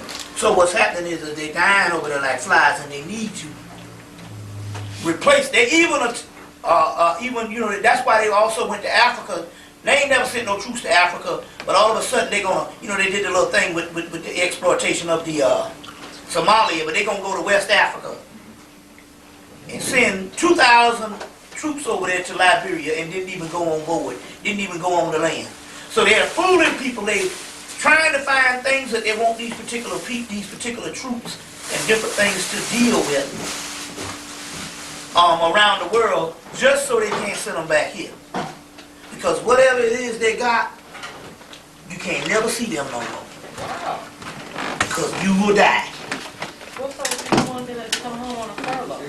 Those ones that, some of those was come home had already, they weren't sick, and they tested and all right there and all. But the ones, but they announced it, the Pentagon announced that they're gonna have to be over there for, they announced in July that they was gonna be over there for 4 years.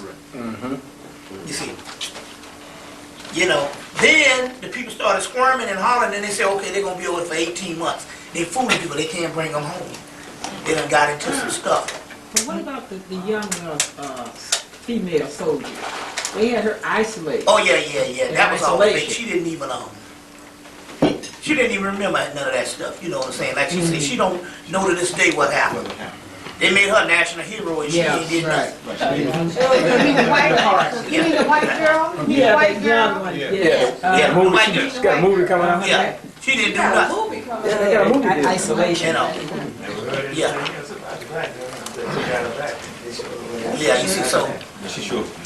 So I'm trying to say that whole thing is, but the whole thing is you got to get the movie Simone. The movie Simone with Robert De Niro, not Robert De Niro, Al Pacino. It was interesting. They put that movie out last year of how they made a whole movie star out of this computer-generated thing. And although the movie in so many words, when you see the movie, they show that he made this movie star out of computer-generated image, and it was so real and stuff like that and all until he wanted to expose it or kill it. The American public said, no way. And they were going to lock him up. You see what I'm saying? So that's what the movie's trying to tell you, how they can fake all this stuff. And what you thinking on one hand is one thing. My point here is, you don't need 100,000 soldiers to police a place. That's right. And then got to call for more. They're over there and they're in trouble. Don't be alarmed, because this is all good. This is the stuff that was prophesied. So there's some stuff that's going on. There's some stuff that's going down. I mean, they're gonna vote. They're gonna show you how sick America is, because they said that, because homeboy gonna win the election. Schwarzenegger. Schwarzenegger. Yeah. German. Bush coming back to me. Like Hitler, yeah, he made that comment. They gonna put that Nazi in there? Now I'm gonna show you something. I wouldn't You know what trust now? Nazi to say Now that. I'm gonna show you something about mind control. No. I'm gonna tell you something about mind control right here. And this is the best aspect of mind control. Do you think that anybody to get in that chair would make a difference for you to even make the reaction you just made about Bush? It doesn't matter. No. You see what I'm saying? Like Bush is making decisions. He ain't making nothing. You know what I'm saying? He's just the president. Bush to me is one of the best presidents we had, because he getting it done, bringing on this doggone Holocaust. I'm gonna put a picture up his ass. I've been sitting around for 10 years and nothing. Niggas going to sleep. Bush bringing it on. He making fools out of these white folks. This man send these people to war, don't come back with a bullet. Didn't even come back with a damn bullet. And then ask for $87 billion, and them crackers gonna give it to him. They're showing you the savagery, of how they can doggone. You're seeing the manifestation of mind control. You seeing it around, and Bush ain't got nothing to do with it. You see what I'm saying? Bush happy because he got his girlfriend up in there who he's fucking. Oh, What's her name? That's his woman. Condoleezza Rice is his woman. Remember that Bush was in a crack house. This is Bush was with a crack house. and that's why when they tried to point the finger at her, he got them off of them right off. have always used black people. Oh, yeah. You see, Defense Secretary. You know what she? Condoleezza Rice. When they tried to point it at her, National security about it. She's national security. She was like, he was like, y'all should be happy this woman is even working for y'all. But she's no slow leak. This woman has a ship named after her. She's a Russian scholar. Right. Yeah. And she's an all woman. Right. And stuff like that. And she's the one that's actually running the White House. Because even if you got an idiot on board, and you got the mass people, the secret society who actually run it, they still got to have somebody competent in there. And that's what her job is. He's just a showpiece.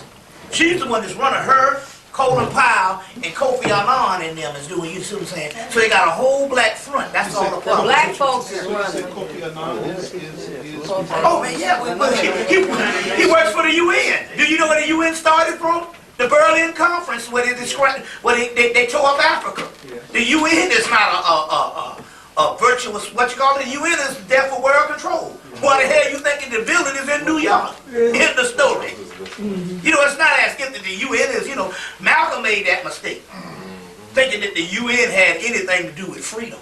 So It couldn't have existed that long under tyranny So if it was something that's legitimate. this animosity of America and the UN, Oh, that it's the stuff. shell game. How else? Some things look too easy that people start to thinking. But you get the people into the scandal and the argument, and that's how you can distract them. You see? You see what I'm saying? Now, whether you like it or not, this is a Christian country. and Christians let America go into the Tigris and the Euphrates, which is supposed to be their Garden of Eden, if you're a Christian. And don't flinch, they fighting over there. You know, certain things is sacred. You understand what I'm saying? You see, they let them go into the only thing that they got claimed to the Garden of Eden. We know that every civilization got a holy land. The Native Americans, most of them on the East Coast, said that their Garden of Eden is Montauk, Long Island. That's where they said that their first man stood up. But when you think about this all being one landmass at one time, then the Garden of Eden was the whole planet. That's right. But, so that still makes Tigris and Euphrates legitimate. And all this Christianity and stuff going on, nobody flinched. They say they going to war in their Garden of Eden. But they all pitting each other with the fight going on. You see what I'm saying? And plus, they done pimped them, because how do you see the whole concept of ruling a people is you rule a people just like a pimp rules a hoe. Now anybody know how a pimp rules a hoe is, and it's just in the movie how a pimp rules a hoe is. He don't rule a hoe by treating her nice. He rules a hoe by exploiting her. It's just like if your mama didn't love you, you'll spend the rest of your life trying to appease your mama and get that love. That's what a pimp does with a hoe when he turns a hoe out. So there's a whole science behind that. That Hitler even talking about how you go in and you pimp a nation like a hoe. You see what I'm saying? Well, it's that particular concept. It's that particular concept on how this thing is run. It's not run by it's run by military might and put your boot in a person's face every morning. So the people enjoy the boot. Because they don't think that anything can come without the boot. You see, it can come without the boot. So how did they make a pimp out of America? They blew up the damn building. They blew up the Twin Towers. That right there, once you pimp them down with fear, you see what I'm saying? Then they will be, to not give up their security. They will do anything on this earth. You see what I'm saying? They'll do anything on this earth. You see what I'm saying? You see? So it's that type thing. It's a pimp thing, you know. They couldn't have done this. They used this mind control. They couldn't have gone back up into Iraq. And they went there in 91 and went there in 98. People don't understand, but that's what I'm talking about, this thing here. You thinking that a person, this Democrat gonna sit in there. Didn't Clinton go into the doggone Iraq? Sure did. Now I wanna know what policies changed when Clinton was up in there. Not one. Only thing Clinton did was hire a bunch of niggas on his cabinet. You thinking it was a new day. Clinton was the worst president. Yes. In 50 years. They talking about re-election. They said Clinton was even worse than Reagan. Hell, Reagan did give us fucking cheese. I miss that cheese too. There are more prisons than anybody? Let's put it this way. Every single entitlement program that black people gained in the 30 years was all overruled under Clinton. It wasn't Bush. When Bush got in, Bush had to stop certain things. He said, because if these things, what's the name? What happened was Clinton had some stuff that was so devastating to black people. So when Bush got in, he said, I have to veto these things because the people are going to think of me as a villain because they're going to come to fruition on my watch. That's how devastating that cracker was. You see what I'm saying? So the whole concept, see, that's mind control to think that another party makes a difference. No, it don't. You know what I'm saying? Both the same. You know, hell, Bush put the black woman in the White House.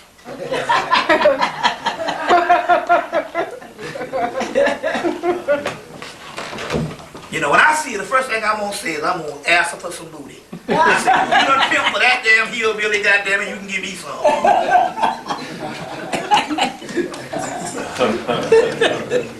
But that's a whole science going on there with that whole Congolese rice thing. It's more to it than that. It's a whole metaphysical thing going on too.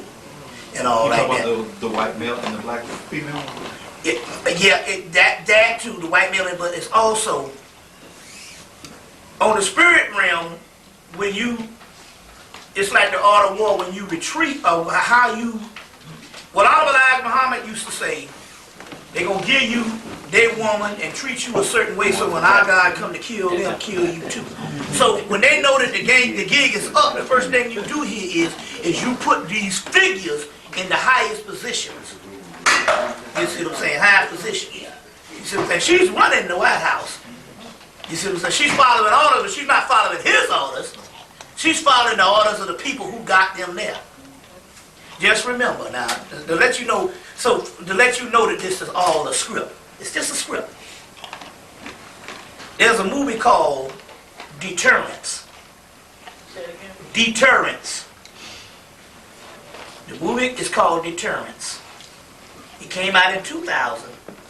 It was made in 1999. Now listen to me. The movie came out in 2000. It's a movie about a guy who did not win the election, but was appointed. He gets his security advisor is played by a black woman. Your girl, what's your girl? The Moesha's mama. Shirley Ralph. Yeah. And she's his security advisor. Because he's appointed, who was appointed and not elected? Anybody bring to mind yet who I'm talking about? Bush. Was Bush appointed or was he elected? He was appointed. He was appointed, he wasn't elected. He lost the election. Right. Okay now. Court. So this guy in the movie was appointed, and so after being appointed, he decides to make himself worthy. He goes to war with Iraq. And he wants to go to war with Saddam Hussein's son. Wasn't Saddam Hussein's son in this last one? The son showed up in this last war. So they drop a bomb on Saddam Hussein's son. He wants to go to war because he lost the election, but he was appointed. Meanwhile, France in the movie opposes him. Do you understand what I'm just telling you? Who the fuck opposed Iraq? France opposed them, and then they come to find out that a lot of the weapons it was doing was made by France. Right. Well, in the movie, they found out that the weapons was made by France. But he got his security advisor, which is a Congolese Rice. It's played by Shirley Ralph. There's only one problem. The movie was made a year before 2000, and it came out in 2000. Hell, they didn't even elect his ass until late 2000. He didn't even become the president until 2001, and he didn't even doggone get Congolese Rice until February.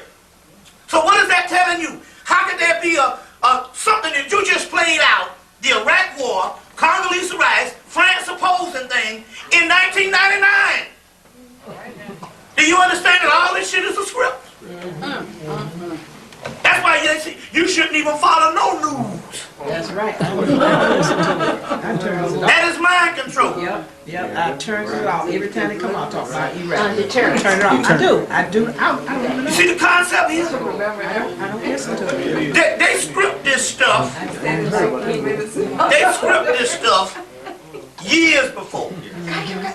They plan it down to the T years before. Yes. It's all an illusion. That's why I say get the movie Simone. It's all an illusion. None of that stuff exists. You see what I'm saying? It's all lies. Now here's a movie that just came out that said everything that went down, but it came out, they made the movie a year before 2000. A year before he got elected. You see what I'm saying? A year before he, damn near 2 years before, well, a year and some months before he even had your girl up in there. And 2 years before they had the damn war that France opposes. Right. Many of us do watch cinema a lot because they do tell you what's going on. Right. What's their purpose in telling it in movies? Why do Because it's a monitor. See, you got to understand, you're talking about elite people that run the world. It's not fun if it ain't a game. It ain't fun to just fool people and control them like that. It's a game. Plus, it's also a monitor to see, because they're trying to fish out the smart ones. So it's a monitor to see whether the ancient people of the earth still remain dumb. Mainly, they talk about us. They go and put the truth out there, and they say, well, we done gave them the truth. They come on the doggone on the news sometime and recorrect shit they said a month before. And they say, well, them fools ain't caught on yet, it's still safe. So on one What about her name, Condoleezza Rice? Didn't that line up with the Apollo Manombe? somebody said, because the Apollo system is called the Congo Rights. Congo, Yeah. Congo Rice. Congo Rights. The Apollo system? The Apollo Manombe is a system out of, it's the most powerful that comes out of Congo that was preserved in in Latin America, like, well, you can also say Puerto Rico, Cuba, and Brazil. And so it's called Congo Rights. You get the word Condoleezza Rice. And she's running the White House. And all this stuff is going on here. But but the point here is, it's a game. Pawns in the game. See, if you're rich and you run the world, and you're playing with people's lives, it becomes boring just to rule people. Because the people are dumb and stupid. You want to see how many people wake up? It's all in the last movie, Matrix. Everybody saw the movie Matrix when he goes into the architect, and it was like, we designed this shit for you to wake up and come in. There's so many anomalies, they call it, and stuff like that. So they design this stuff, and so it's the same thing with these people. They design these things for certain people to wake up. You see what I'm saying? Just so they can study it. They always figure they're in control. Everything is under control. You see what I'm saying? So they figure they're in control, but they just want to see these type of things. But on the other hand, they put it out there as a joke. Put it in the movies. You see what I'm saying? Rub your face in. Yeah. Make money out doing it too. Yeah, you know. And so that whole concept is that way. So that, you know. But then again, on the other hand, most people are so zombified until they got one source of information. If it don't come on ABC, NBC, CBS, or CNN, it's not reality. That's right. That's right. You see what I'm saying? It's not reality. That's it. So as far as, because I've heard black people say, I don't believe that, man. So why? I ain't never seen that on the news. I've heard black people say that. If that's true, why I ain't never seen it on the news? As if they're going to tell you. Exactly. I had one black guy was so savage. He said that Noah's Ark and all that stuff was real. I said, well, he said, I saw pictures of it.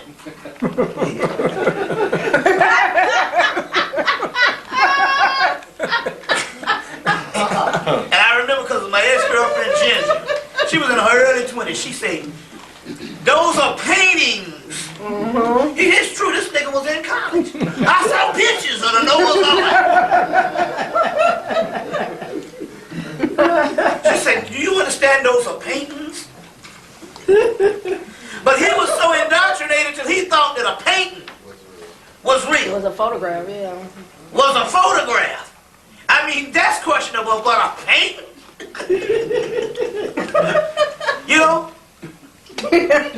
This nigga was at Georgia State. I said, man, we need to take you out in the field and shoot your ass.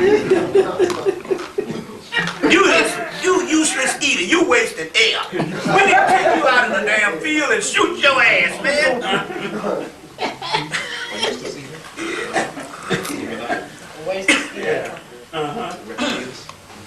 Shoot. It's amazing, man. It's amazing. So I'm just saying, it's all an illusion. And they got the movie Deterrence. It's hard to find. You can get it. It's on DVD and much more. You can go to used video store. You can get it. Deterrence. I got a copy, so I'm gonna start making copies if people want. It's called Deterrence, and they go into all of that in the movie. And spelled R-A-N-T or R-A-N-T? Deterrence. Don't ask me how to spell, but Deterrence. Kevin Pollak is the actor. Timothy Hutton, Kevin Pollak, and Cheryl Lee Ralph. And everything that went down the last couple of months is in the movie. And France opposing the war and all that. The script. Remember they said that, Copley said that about, when they asked Nixon to resign, he said, Miss Iraq, Miss Iran-Contra, he gave him 10 years of stuff that was going to happen that he wanted to be around. Because, you know, he was trying to change the presidency, so he was trying to get rid of the presidency, of the HL thing. You know, so he could be president forever. You see, like that. He said, I miss all of that. You see what I'm saying? So, yeah, it's all, you know, it's all a part of mind control. I mean, it's all a part of mind control. Everything is. You know. Even down to the Kobe Bryant thing. Yeah. Now, first of all, you got to realize this particular part. People don't understand. Next year, next June will be the 10-year anniversary of Nicole Simpson dying. Now, white people never forgot that. They just can't forget. They can't let it go. No, they can't.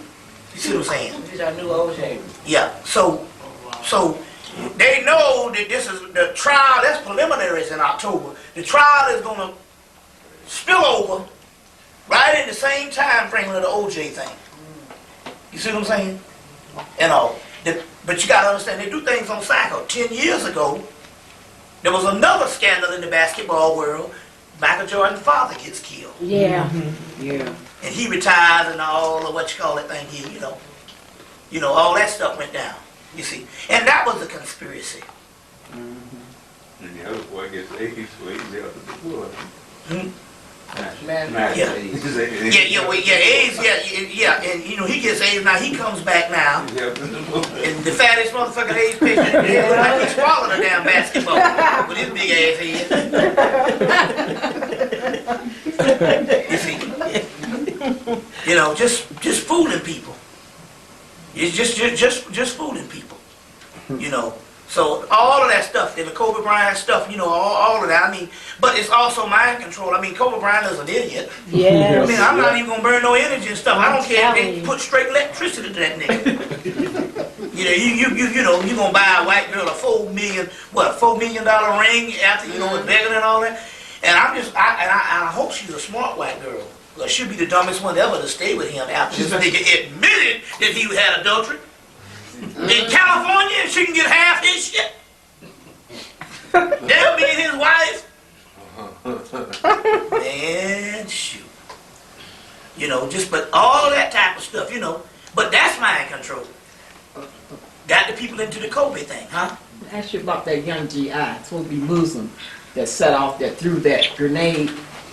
That's right. Illusion. I think it could. I think it could have been in spirits. I'm gonna go into all that tomorrow. There's a whole lot of stuff out there, you know. But see, what it is you got to realize this type of thing also too. The white man want you to always think that what's in your text was done by primitive people that didn't know what time it was. You see what I'm saying? Now over there they say they got spirits, demons, and all that cause disease. And do all this stuff and make you go crazy and all this. And the Egyptians talk about it and all. So the whole concept here is the ancient man is somewhat stupid. And you got to rely on modern science.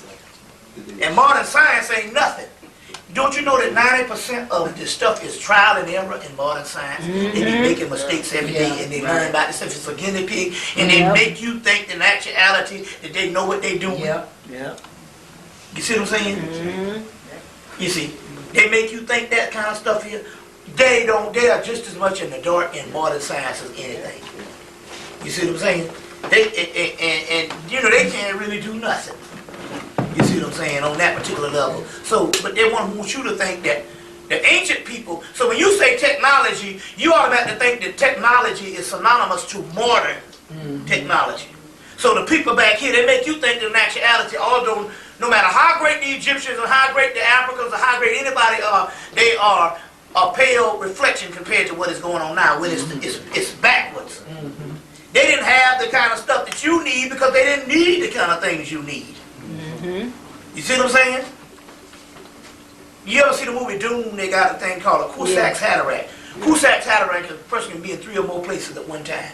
Well, in the super teachers in their manual, they got a being called a Cusack's Hatterack, which means in actuality, they've proven in the text that you could travel, you can be in Egypt 1 minute and in Tennessee the next. Right. You didn't need no airplane. Right. You see what I'm saying? You could be in Egypt one minute and Tennessee the next. Would you say that the technology of the ancient people was their magic? All there is magic. That's the highest form of knowledge and technology. So the magic on that particular level and stuff like that, you know what I'm saying? I mean, you know, I just saw what they could do with me being when I crossed over into the spirit realm in 2001. Just the stuff that I saw that they can do pretty much just about anything. That's why they told me that, look, we pretty much can heal anything. The human body is the easiest thing to heal or whatever.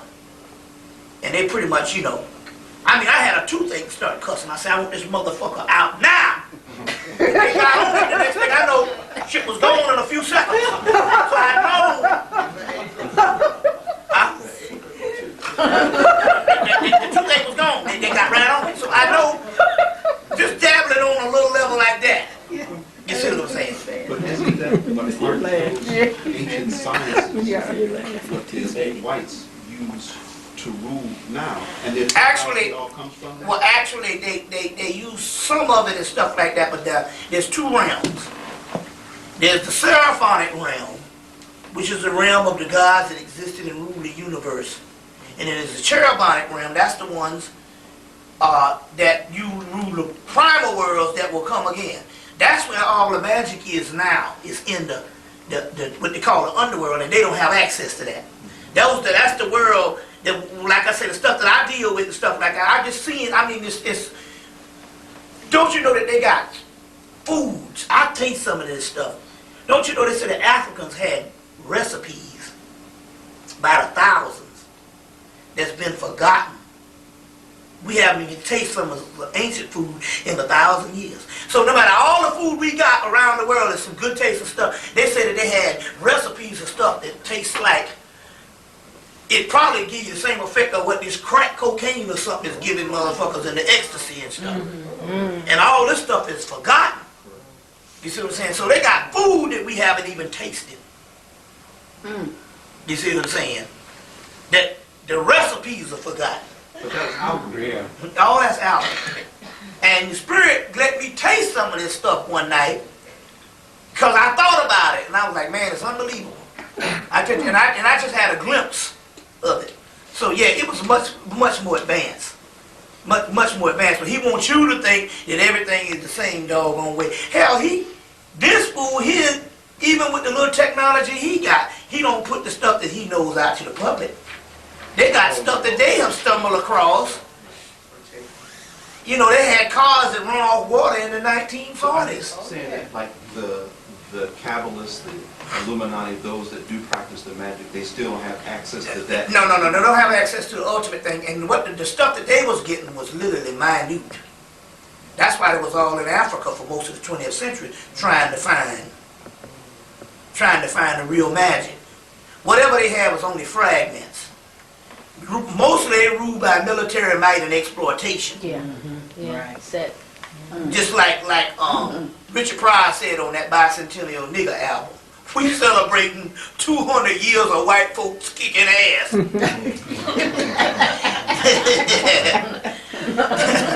So that particular concept, is it was mostly military might. Most of the stuff is they was trying to get major breakthroughs. And they've had some types of things and all, they try to get major breakthroughs and stuff. But the real deal stuff, the stuff that the ancients, it's just only a fragment away from us. And the only thing you got to do, you don't even have to do a whole lot of technical stuff. Only thing you got to do is recognize it exists and demand the stuff to come about. You see what I'm saying? Demand the stuff to come about and stuff. And that's how close we are with this thing now. And I mean, like I said, I could be doing more and stuff. I could be doing more, even just with myself if I just wasn't on this ultimate ecstasy of leisure. My ass and do nothing and stuff, and stuff, it's because that's addictive, just doing nothing and all. Yeah. But I know it's a pristine and lofty height.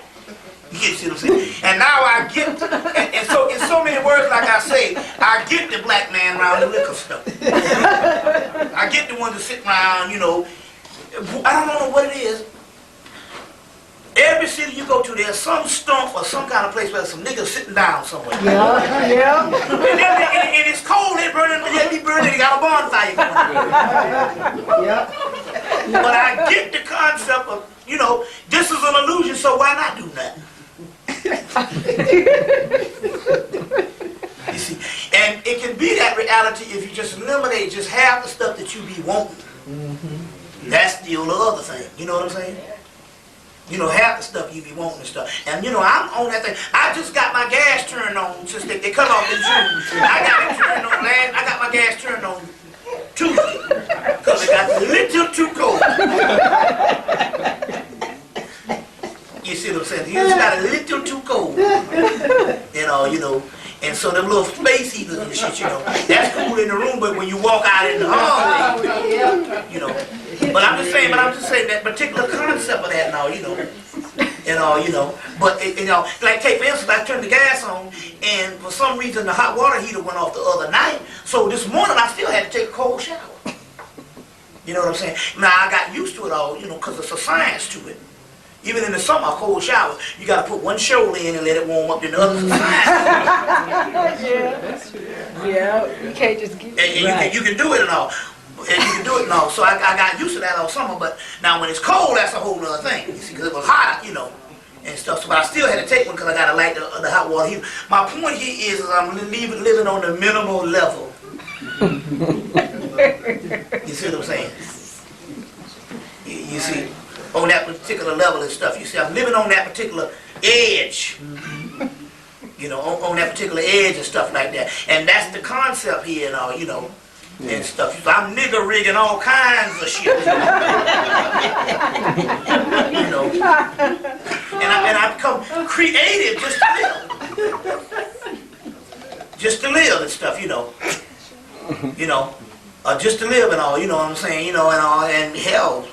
I take my clothes, take them to my brother's house, he wash my clothes, they come back all, in the washing machine, come back all spotted. I'm like, damn, I could have done better in the bathroom.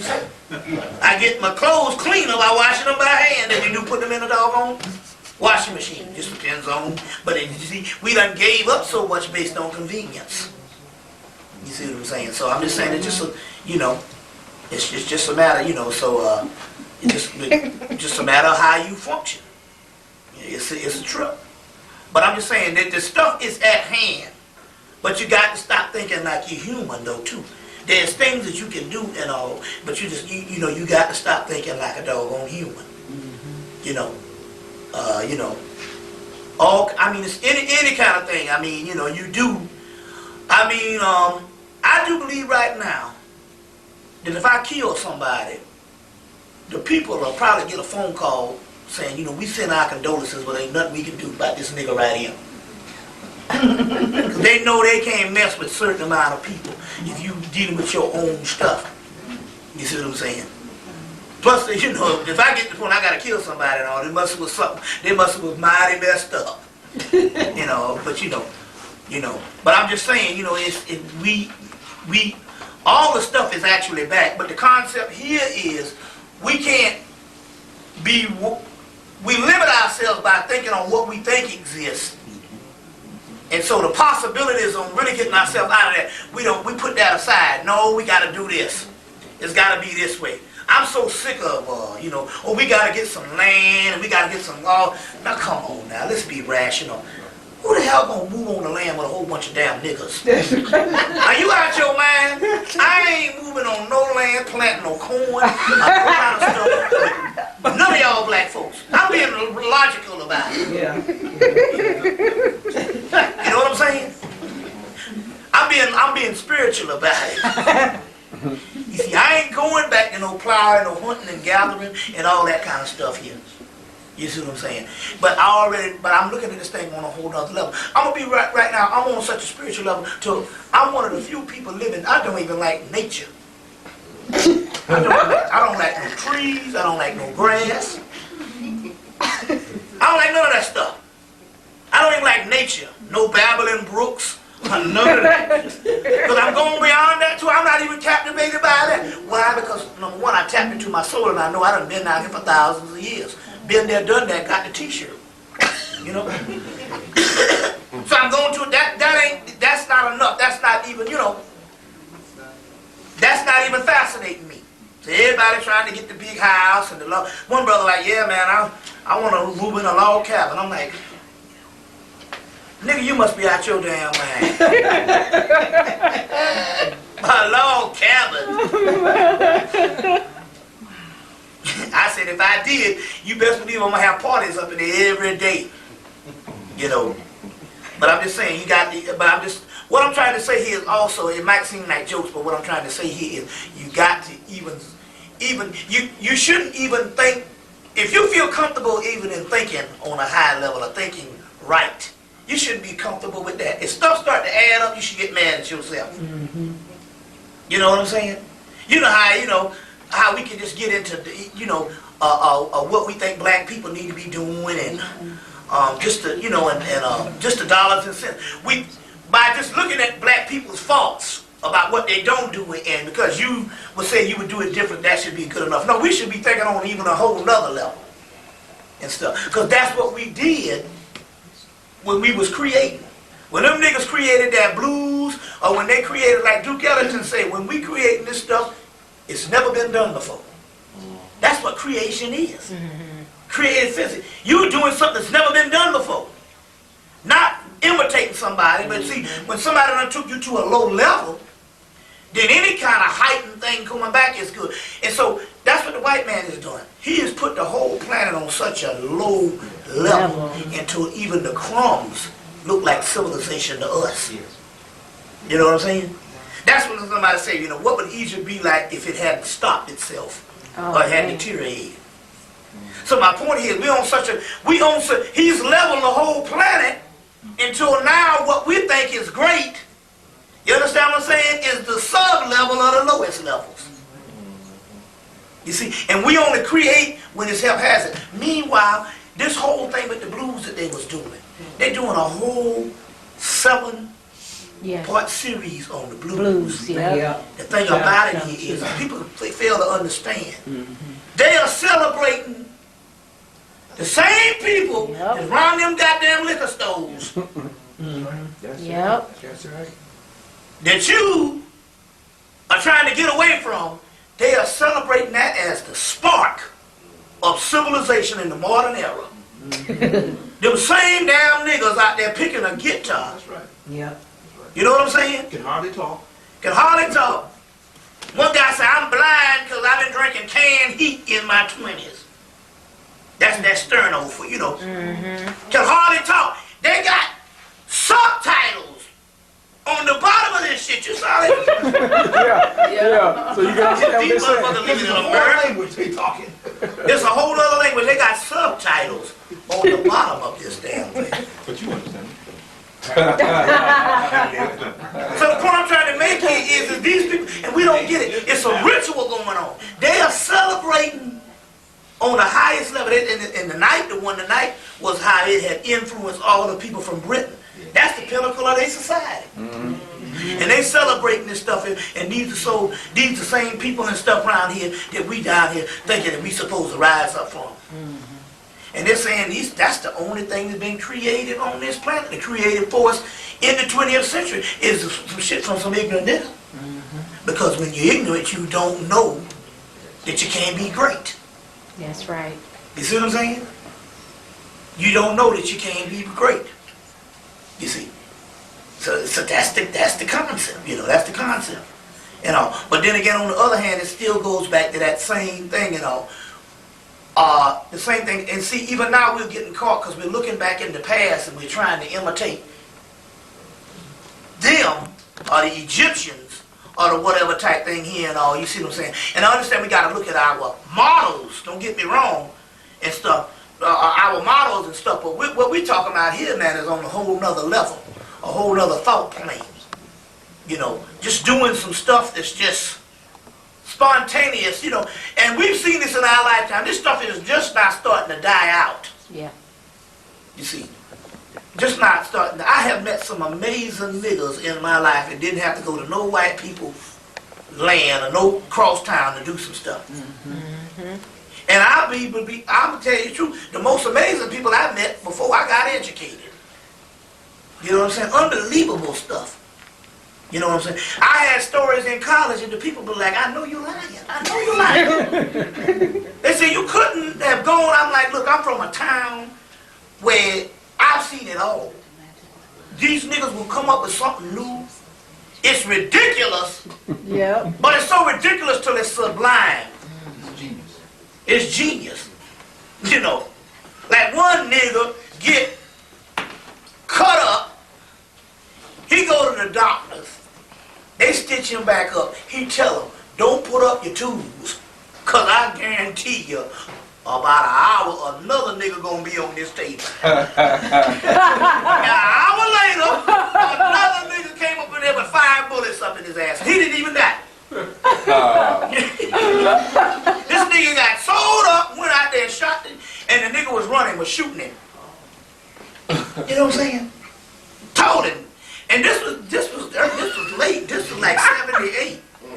Nigga say, look, don't put up your tools. I guarantee you 1 hour. He said, just give me 1 hour.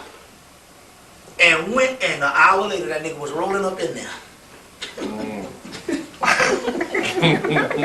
That's some creativity. I'm just saying, unbelievable stuff. And I mean, the stuff would go on in this little town every day. I remember I was going to Atlanta. And I came from South Carolina, went down to Mullins. And there was a woman, she said, I'm leaving this place. I've been down here 2 years. She said, I done lived in France, Africa, Germany. She thought I lived all over the world, but I ain't never seen no people like I seen in this little small town. I mean, just unbelievable stuff. You're like, I tell my mama, who on crack? She said, no, man. It ain't who on crack, it's who ain't on crack. Who ain't on crack, nigga? My mama's 66 and she got niggas her age. How you got niggas that went to school with you? She's 66 and she got niggas her age on crack. How the motherfucker live to be? They had to be in their 50s or their 40s in their 50s when crack was made. Because this is the 10-year anniversary of crack cocaine. You see, we didn't know about it until Lenny Byers. Yeah. Which was 1986 when he died. Yeah. From the Boston Celtics. And he fell out and died when he took a... right? No, he was still in college. No, he was in college. He never even took the stuff. What he was is he just went and was at a place and took a sip on a pipe and bust his heart. Yep. And that's what we learned about crack cocaine, 1986. It was his celebration party because he had just got drafted. He just got drafted. I thought he and his boys wouldn't got an astronomical No, this was crack. I remember this was crack. Yep. Crack. That's when they found out about. Yep. That's when America found out it was introduced 3 years earlier, 1983. So it's 20 years. Wasn't it like to popularize it now? So the big story did it. You see, so yeah. So I'm just trying, you know. But how nigga damn 60, damn near 4 years from 7 to get on crack cocaine? That right there lets you know there's got to be some creative shit. You know, in an anomaly of things happening, certain things just wouldn't happen. Right. You got niggas 66 years old on crack cocaine. You know, it's amazing. As a matter of fact, I think I got a cousin. My mama was saying, you ain't gonna believe it. See, that nigga is damn near 1 year from 70. And somehow that nigga got on some rocks. Just unbelievable stuff, man. Just, and the government look at these people and they know that these people are actually gods. And they have to hold these people down. So what we see in the deterioration part is the government focusing on trying to shut down some people that is in actuality would be on a whole nother level. Yeah. You would be on a whole nother level, you know. Just unbelievable stuff, you know. I just can't even imagine. I mean, some of this stuff, I wish I should have wrote down these stories. When I was in college, I would tell these people these stories about my town, and the people would think I was lying. I think I was lying. My mama said when she was in school, people wanted to come down to the town because they said, we always heard about this place. One thing about it was this here. They had a white man that owned the town. He owned the black section where all the black people lived. And in the 70s, because he owned the town, they could sell all the marijuana they wanted because this white man owned the town. And so therefore, he told the cops because he owned the police. Yeah. And so you could just stand out there and all. And I remember when I went to school, they said, that's that dope town. And all, you know. And all, it was interesting because it's funny because he left all his stuff. He got a little old and he left all his stuff to his daughter. And the first thing the daughter did is went and called in the South Carolina law enforcement, and they busted the place. You see, and once they busted it in 1981, I remember the town died. Once they came and they busted the dope thing, but it was just everybody could come around because they know they could come to Mullins and you can buy all the dope you want and you never get, the police never mess with you. And it created a micro economy. And they busted it in 81 and the whole town died. It's almost like a ghost town now. You see, almost like a ghost town. But it was stuff like that even when my mother was growing up. So what we did, we got a channel and come to find out that a part of that area, South Carolina, parts of Florida, and stuff like that and all, is leftover pieces of Atlantis. Because when you connect all that stuff together, the United States and all, because you know Florida got a Nile River that runs upstream just like the Nile in, just like the Nile in Africa. They got one in Jacksonville, Florida. They got the same on the west coast of the world. They got the same on Nile River. Everybody think it was Mississippi, but it's the one that runs upstream like the Nile in Africa, in Egypt, is the St. John's River, Jacksonville, Florida. And they go down and they purposely pollute the river. The government. They pollute the river because they know the black people around there were raised up. And I went down there for the first time and they said, when you go down there, your Kundalini energy, that's my Kundalini energy first rose. That was in 94. They said, when you go down there, one guy said, when you go down there, you're going to rise. And I got down there near that river and I was laying in the bed and my stuff started rising. And they would dump stuff in the river, but then the river started, in 94, the river started getting this algae on it and started cleaning itself. You see, it started cleaning itself, yeah. So they would do all kinds of things, but it's just amazing, the amount of, just the talent. Come to find out, they killed Minnie Riperton, because she had that pitch. That pitch high octave voice. And they said she died of cancer. Yeah. She had lit the cancer and had gotten an award from President Carter and ended up dying again in 76. And 3 years later she died. They killed her because she had that octave, You hit them notes. I mean, her stuff was so it's silent. Right. Yeah. The only one that could come close was Mariah Carey later on and stuff. You see what I'm saying? But her stuff was like, damn near go silent. Yeah, I got her album too. Yeah, so they took her out. You see, they killed her. A lot of the singers and stuff are musicians, and they kill a lot of them. Like take for instance, like recorrecting stuff. You can channel stuff, and I'm talking about some of that what all that spirit world was saying. I was talking to Marvin Gaye about 2 weeks ago. He was like, he said, no, he said, they didn't kill, he said, my father didn't kill me, there was somebody else in the room. Now, when he said that, every now and then something in history will always happen to let you know that even in the physical world, he was telling the truth. Because when they burned up Betty Shabazz and blamed it on the grandson, she kept saying on her deathbed that it wasn't him, it was somebody else in the room. Oh. Yeah. What? Yeah. One of the grandson. Yeah. You see. How is he living out his life now? We don't know, because that's the thing. See, it's asylum. amazing how they can take some people and you don't know nothing about no trial or nothing. They just get rid of them. And nobody asks no questions. Whatever happened to Malcolm X for that grandson who burned up Betty Shabazz? No trial, no nothing. I often wonder about that. You see what I'm saying? Whatever happened to it? You see? We need to ask these questions why none of the Cain's children ever got married. Yes, And never had yeah. children. Never got married and had children. Yep. No. Nope, not And one. you need to ask these questions why Malcolm X daughters, none of them got married, and the only one that had the child burned up, finished your ass. What's your Ooh, didn't want them to bring back none of them ancestors. That's what it is this here. It's the whole Osiris Horus thing. The heir will come and avenge the father. That's the cornerstone of either martial arts films. It comes from the ancient mythology. That is the cornerstone of mythology. So although his children was already born and stuff like that, for some reason, they know in a certain generation that they couldn't have children. So you said that they actually, in some ways, prevented them from doing that? No, they tell them, they got them, see these Negroes is punks. Yep. They go to them, they step to them and say, look, this is the way this thing going down.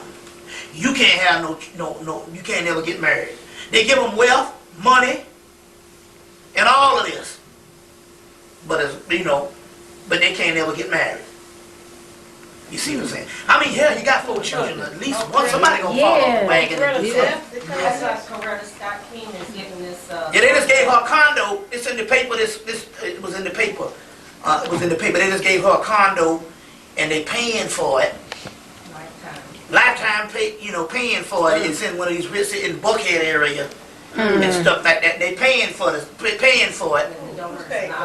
But the donor is anonymous. Yeah, right. You see what I'm saying? Her job was to become the professional widow. That's what her thing was about. Yeah. You know what I'm saying? Like that, though. Carried it out well, didn't You see? Yep. And Well, that was have her you job. noticed how they're like trying to, how can I put it? I want to say immortalize them. They got her with the same look. She hasn't changed her look. She Yes, hasn't changed she her got the makeup. same crying look Yep. like she did at the funeral. Every time Everything you see her, she still got that pressed hair. But them children, you know what I'm saying? You know what I'm saying? None of them children, none of them married. And stuff. And the baby boy and the older sister, they in Hollywood now. They going to get in the movies. Oldest daughter is. You see what I'm saying? But then Malcolm's children, none of them had children except that one girl. She just had the one. And she had that one boy. And they had to kill that heir. They figured that So was they Malcolm. go to them and tell them they cannot bear children, they That's cannot right. marry? That's right. Well, why can't, if they decide that, then it would be taken out? That's you're right. saying. Yep. Kill your mama, kill everybody. Yep. They got Oprah under that same deal. You can't get married. Oprah's under the same format. So what's supposed to happen? She's so rich. She has no children. Huh? What's supposed to become of her wealth? Back to them. Or whatever. But what's the purpose of her not? The whole concept here is you always got to show somebody as being abnormal. Now let me try to understand this. She can have all the money in the world. You see what I'm saying? Now, we're not saying that you're abnormal if you purposely make a decision that you don't want to get married. That's patriarchal for me to say that. But when you announce that you're going to get married and show your wedding dress on the TV show, and announce that you want to marry Stedman, who's gay, Right. Right. and can't seem to pull it off, that somehow kind of makes you look subhuman. Right. You got more money in the world than any black person, black woman. Or any black person. She's the richest out of the black race. Oprah. Yeah. And yet you can't seem to pull that off. You know how many niggas are married damn Oprah Winfrey? They would have married her when she was 400 pounds. Yep. You see what I'm saying? Because out of all the races that like fat is where it's at, the black race is the numero one on that shit. Shit, we ain't never discriminated on that kind of shit. You know what I'm saying? But she's skinny now. You see what I'm saying? Now come on. You know what I'm saying? She's so rich she can find love. She ain't got to be no arrangement. shit. You can buy some. Yeah, I love you, honey. I'm just trying to say, come on now. But see, so it's subhuman to say, I want to get married. She announced it all of the 80s, late 80s and early 90s, and you can't get married. Yeah. So that's somehow, that's a form of your subject state, somehow not quite human. Right. Something Yeah. quite ain't right. They can't have it all. Yeah. You see? Money Well, wouldn't that and- also be a thing of showing a successful black family with money, and that's not the, Yeah. that's not. Yeah, they don't want As that. well as you can, and as well as also too, you can't have the most money in the world and have a husband too, because you can't bring this myth out that I don't need a nigga. You see, the whole concept here is I don't need the black man. Now, what's the concept here? Now they put out a registrar, the Jew boy. The Jew boy they got some Jews that own the club. Who's in the Ebony? They own the club in Chicago. And in 1980, and they put out a registrar, and they wanted all these black women to register to get these white boys. And they had 298. And the shit done grown to 40,000 strong. And they turning down black women. All the black women is trying to get these black men. These white men. Now you gotta sympathize with the black woman, because they done locked niggas up. You see what I'm saying? So in her frustration, they got these white boys, you see what I'm saying? And it's a Jew boy, it's all government. You see what I'm saying? So it still got to seem like there are no brothers out here for you. Yeah. And bringing down the house, the movie with Queen Latifah. All Oh, of God. Man, let me tell you something. Now here go a movie. They giving Essence and them gave this motherfucker an award. And this movie she put out had the most derogatory. They just took every derogatory image of a black woman and put it in one movie. Yes. Up against white folks, it was normal. What movie was it? Bringing down the house. Oh, I didn't see that. You don't want to. And then not only that, her black man goes to jail and he goes to jail and she marries some old caveman with his eyelashes grown together. White man in the movie. Oh, no. Yeah, in the movie. And then she got one coming out that's worse than that. Now she's some crazy security guard with a gold Character tooth, in the movie. messing up stuff. These niggas are sold out big time. That's a sellout. Well, at the beginning of that movie is the BP building, and that's the British pub. Didn't you say that was tied into the Illuminati? British Petroleum. Yeah, headquarters. All of that and all, and they got, it's just stereotype after stereotype. But black people so dead now till they don't even mind the shit. They think it's fun. Black people love it. Black people say, I was at Hollywood Video. Yes. And they came out with the stack of the previously viewed things, you could buy them. And they put out a stack of 15 of that bringing down the house when I was in there. And them black people was running over there. When I left, there was only like 3 left. They were like, oh man, this is the greatest movie ever. You was savage, nigga. Did you see what they did? Yeah, they were also doing that same concept that you were describing with Oprah with another woman. I can't remember her name, but they try to claim that she is truly the first black millionaire, and they put this in Ebony. And she was the wife of the man who put together BET. Yeah. And they're like trying to flip it a little bit by saying she hits her $1 million mark by splitting from her husband. It was like shortly after the divorce, then all this wealth comes to her, and it's always some type of thing. It can't be nothing holistic.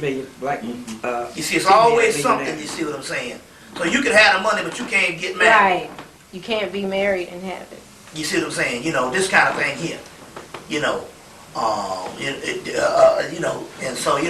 And just about all the ones in Hollywood now, it's got to be bisexual.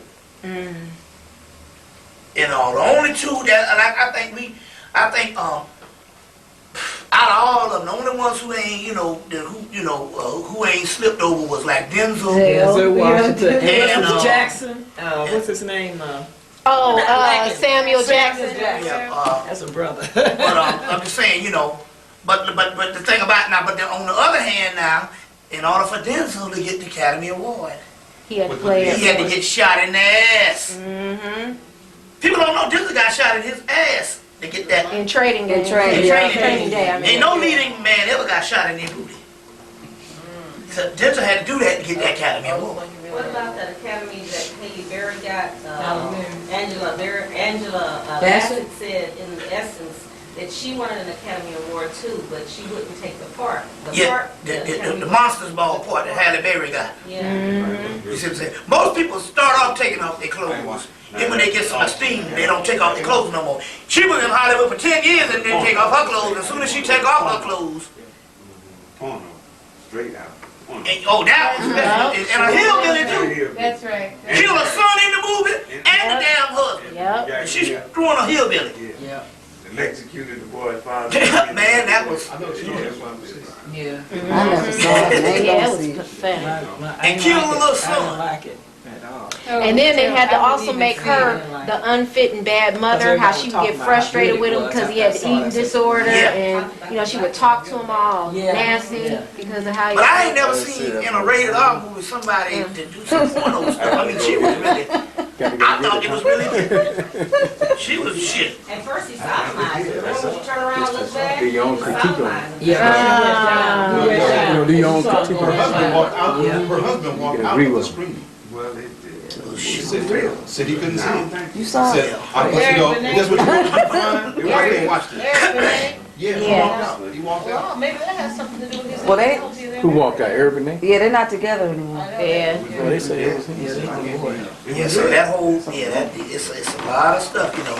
But all Something that kept me away from that movie. Yeah, I saw it, but then I didn't like it. You know, I saw it and it was disgusting. When he went down on her, you know, she put herself in a situation in a black woman. You know, they always think highly of themselves, you know? well, the Underworld movie, if when you go see it, you just gotta understand what's going on. The Underworld movie. If you don't know what's going on, you probably missed the thing. It's a movie where the vampires and the werewolves are at war. Yeah. Well, here it is in here now. The first thing you see is this werewolf running. And he's a black man, then he turns into a werewolf. Now, you know, the werewolf and the coyote, the wolf, is the Native American form of Anubis.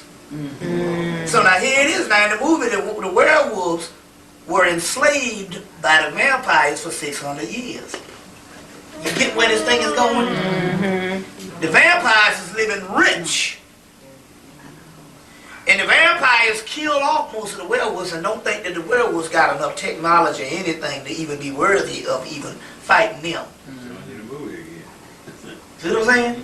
So when you go see it and all, you're going to find out. But then but here it is they underestimate the werewolves because the werewolves have got all the technology and all that, and they're breeding a super being who at one time there was both werewolves and vampires was together, and somehow it got a split. And so what it is, they bred this particular entity who got both werewolf and vampire. And he's a white boy in the movie, but when he turns into what he's supposed to turn into, he turns black. You see, so you can tell. So it's this whole thing based on the werewolf and the vampire. Now what was amazing about it, when I called up in New York, one of the guys who went to see it was going crazy about it. He said because he was a 5% Muslim, and in one of their teachings, Elijah Muhammad said that the black man was the werewolf and the white man was the vampire. So, and that might sound crazy when Elijah Muhammad was saying it in the symbology, but he said, and I read this I read this in the 70s in one of our teachers, the lesson enrollment, and he said, I'm seeing it in a movie now. With the Underworld thing, so you know. That's the name of the movie. Underworld. You know, they did a combination of Blade as well as to the me, Matrix. it was like Crow. Remember that movie, The Crow? They did a lot of all that. It was made in England and stuff like that, and all. So they did a combination of all that. That movie where they killed Aaliyah was made in. All that was that was another one. Where she was the Queen of the Dam was the head of the vampire thing. So it's so much. It's so much. The one you need to check out is the Hulk. The Hulk? Oh, really? I didn't Now, let me tell you about the Hulk. I saw that. Now, Yeah. If you go to see the Hulk and you got your eyes on the Hulk, you gonna say this ain't nothing. The movie wasn't even about the Hulk. The Hulk was virtually, see, you gotta study these things to say now, okay, this was a blockbuster. Why would they take the main character and make it a no-name actor? But yet his father is played by Nick Nolte. Okay. So that means when you watch the movie, you got to follow every time Nick Nolte is in the movie, even when he's a younger person, they got this younger guy, and the movie is about him taking genetics and making this super being through genetics. And at the end of the movie, they got him up, and then the Hulk done tore up the place, and everybody, you know, the action, because that's when they got you. He comes in, Nick Nolte, and he's sitting across from his son, and the son is looking at him, disgusting, like, what have you turned me into? Because he genetically engineered his son when his son was a baby. He turned into this Hulk. And he looking at him like this, and son about to cry, and he put his hand on the son shoulder, and the son says, get off of me. You know, you ain't my father, get off of me. And he comes and says, oh, I didn't come to see you. I came to see my real son inside of you. You, right. You're nothing but a frozen piece of consciousness. It's a good movie. It's long. And so then this is what he says. He said, come on, son, get this thing right. Join me. He said, because you don't look, he said, you don't understand. Now, they're being on a military base. He said, look at them. Look at what they have done. They're going all over the doggone earth with their flags and their banners and their military might. He said, come on. We can stop all of this.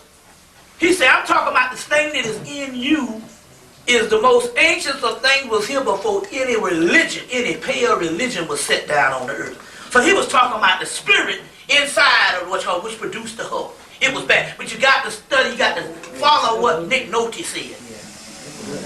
In the movie they got it. Asian guy He tried created that a movie jellyfish too. and the experiment didn't work, and he got that lizard, which is that reptilian. That's that kundalini thing I'm talking about. And that's when the whole Hulk thing came. But it has to come through your anger. And that's one of the heart of the Shiva mythologies.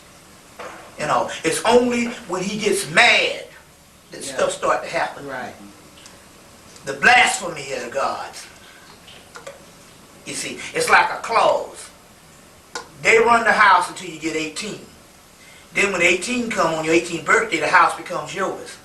But they done got together when you were 17 and conspired that we don't want to give up the house. So we're not going to tell them about the damn clause. So they still running the damn house, and you got to be in at 12 o'clock when you're 19 because you still thinking it's their house, and you could be telling all of them to get the hell out your house. But it's somewhere with the gods on the same level. It's called the blasphemy of the gods. You got to turn against the gods because they got a game going. They've been serviced all these years, and they want you to still pay homage to them so that they can live. And if you are the gods now that's supposed to take this earth back, but you giving all your energy to these other deities. See what I'm saying? The ones I'm with, I'm with them, and I'm ruling their ass. And so that's when I started getting stuff. When I became in charge, I made up my mind to come in charge with this type thing. You see what I'm saying? Like I say, if I can get from the leisure level a couple of hours, I can make some shit happen. You know what I'm saying? I became one of them. It's kind of premature. I need to get some energy first from these niggas and stuff. Because I'm lounging like a mother. You know what I'm saying? Sleep and eat. That's the nigga creed. You see, so yeah, so that's, you know, it's amazing stuff and all. You gotta break the chain. There's some stuff that's going on. It's already here. It's already here. It came with Mars. It's in the movie Matrix. In order for him to get to the architect, they had to out in 27 blocks. Same thing happened here. They had that blackout. The shit is here. It slipped through on the blackout. And they ain't telling you they still having blackouts. London had two, and they had one in Australia last week or something. Yeah. In Italy, they having it. Yeah, Australia. Yeah. They say their whole civilization is built on electricity. And when the electricity go out, the other world come through. There was a whole thing slipped through. And Mars was in the damn sky. It's on right now. We don't get in all that tomorrow. What's that? Oh, yeah, I was agreeing with you. So the whole, there's a lot of stuff going on here, and there's some things that's going down. The stuff is back. We just going on with our everyday lives, totally oblivious to it. And but the thing about it is, we are monitoring dead black people, and they don't have nothing to do with it. One thing I realize now about what's going down, we saw two things happen. Last 10 years, we see a lot of black people come into consciousness. Right. But we also see black people deteriorate worse than we ever seen. We've seen black people be locked up, killed, and things more than ever before. The Spirit said that they were having those particular ones to be sacrificed so that the sacrifice wouldn't come to us. So they preserved us by killing the dog on killing them niggas off, the dead folks. You remember before in the swing 30 years ago, the conscious people would be the ones dying. They were killing off the Black Panthers and killing off all of them and stuff like that. Then it's reversing all the people in the hood and everything else was what's called so that they can preserve this one little people. You see, meanwhile, it sets up a impossibility to the white man because he's done killed so many black people and locked them all up, so he figure them niggas can't do nothing. But he don't understand we here. See, we here. You see what I'm saying and all? So they had to be the decoy, and that's to make him arrogant. He don't think he can be toppled. So in the whole world, they had 2 million people march, white folks, march in England against the war. And they go to the war. Tony Blair's wife was out that was something. That was just, Tony Blair's wife was out front. She was. Wow. Oh, yeah. She was leading them. 2 million his own wife. people. And then March, in a march this against the war. That means the earth, the international community, the UN, everybody spoke, say no war. And they go to war anyway. That's how the arrogance. Yeah. You see what I'm saying? That's the arrogance. Now they finish because they can't come out of it. They can't come out of it. This stuff is so deadly until if they get 4 soldiers home, it'll kill half the East Coast. The ones that's got this strain of this thing. Are they naming it anything? Huh? Are they naming it? Yes, they're naming it. Check this out. Guess what the word SARS means in Egypt? The word SARS means, in Egypt, one of the names for Osiris is SARS. Ain't that something? And the one that's called SARS is the god, the Osiris god that comes out of the desert called Sekka. In the desert Osiris is called SARS. But, and I noticed that everything, every virus that's out, they always take on an African name. Yes. Or the culture. Yes. It's just like the Nile. You know, they taking that because the West Nile, right? We know where Nile is. You know. Right. And ain't nobody died, no mosquitoes, ain't nobody never died in the Nile. No mosquitoes. West Nile. In the West Nile with this When they take those truck rides to spray the air. Well, that's killing off people. I know what it's for, but listen here. You don't even see any damn mosquitoes after the next day when the trucks are done. Ain't that something? Ain't no damn mosquitoes. Come on, let's be honest now. Let's be honest now. Let's be honest. The sister here, Olivia, they love her to death. Every time she step outside, she get about 30 bites. She'd have been dead. Come on, if the mosquitoes was carrying the disease, we'd all be dead. That's right. You know what I'm saying? We'd all be dead. And you know, I noticed too, and when all this is taking place, and I said, well, now I know I've been in Cleveland all of my life. Now we know that South Park is a beautiful area, and it's just a huge, I guess it's a pond. It's beautiful. So when they were coming out with that, I said, now you know, it's awful strange. They're not spraying in South Park. They're not spraying in Gates Mill. Now you got creeks and water just flowing. You know? I want to ask you another question. I want to ask you another question. Spraying in the hood. I want to ask you another question. Oh, yeah. It's not my mistake. Why? Check this out. Who did they blame for the blackout? Cleveland. So it's something spiritual with that. Yeah. I'm gonna tell you another thing too about the whole thing about getting mad. Now, Dick Gregory came down and said there's a metaphysical thing happened with the black woman.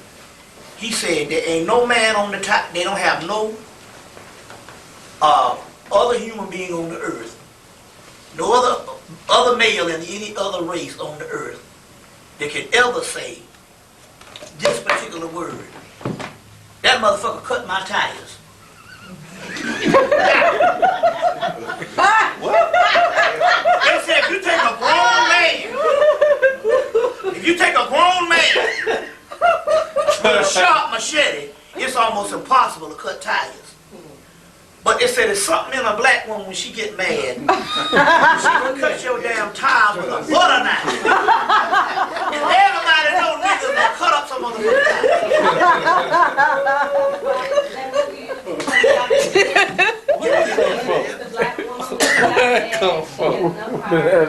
Save the universe. Yeah, that's what I'm saying. That's the key. But they say now here's a woman, she can get mad, something in her, and cut up a nigga tires with a butter knife. That's her anger that cut it, not the That's what I'm light, trying it's to the say. anger. That's Her energy coming out. And how many, I know niggas done cut, like I said, I'm from tire cutting and window bashing, sugar in the tank capital of the world. In Mullet, South Carolina, them girls learned that shit at an early age. You know what I'm saying? At an early age. You know what I'm saying? And call your wife's house. Good for that. Yeah, you know what I'm saying? But he was saying that's metaphysical. He said ain't nobody other race that said that's alien to us. A woman taking the thing and cutting off. Not in the black race. She cut that shit with a butter knife. And say, look, cut it off the rim. Okay. All right, then. Huh? What about Tupac? What about happened to him? I'm gonna go into that. I'm gonna go into some of that tomorrow. And I talked to a lot of them about 2 weeks ago with the sister from California that went to the Mexican, did the ritual, and then she started channeling, and the next day, and the shit is fluid. And I got there's some serious ones.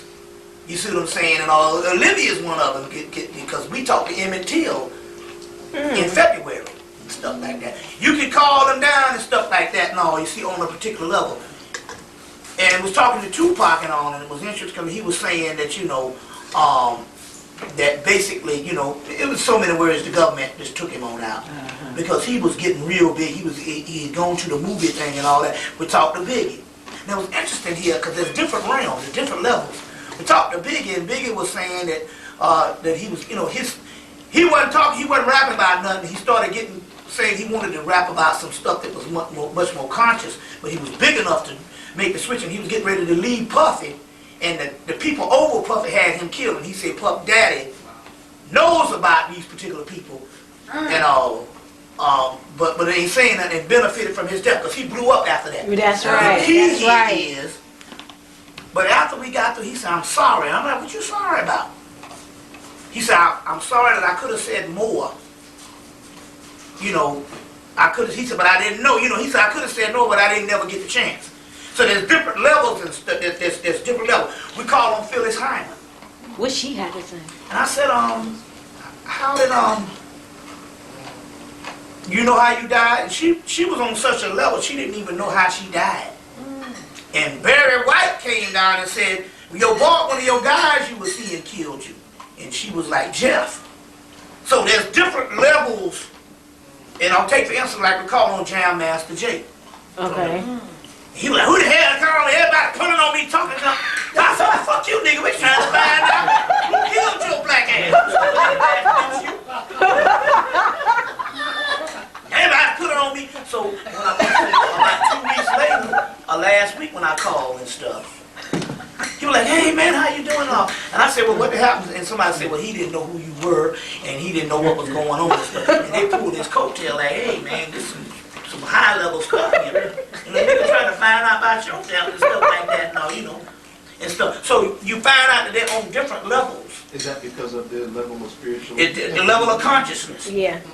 It's the level of consciousness and stuff like that. No, the level of consciousness. Now, like I said, what's his name was on a high level of consciousness, believe it or not, because he was talking.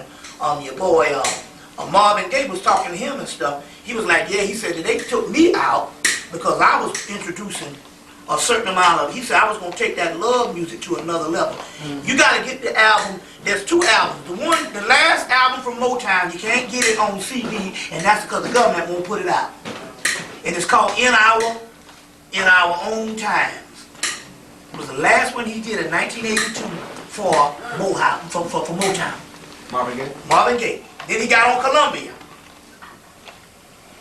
He said he was getting ready to do some love music, was going to be off the hook.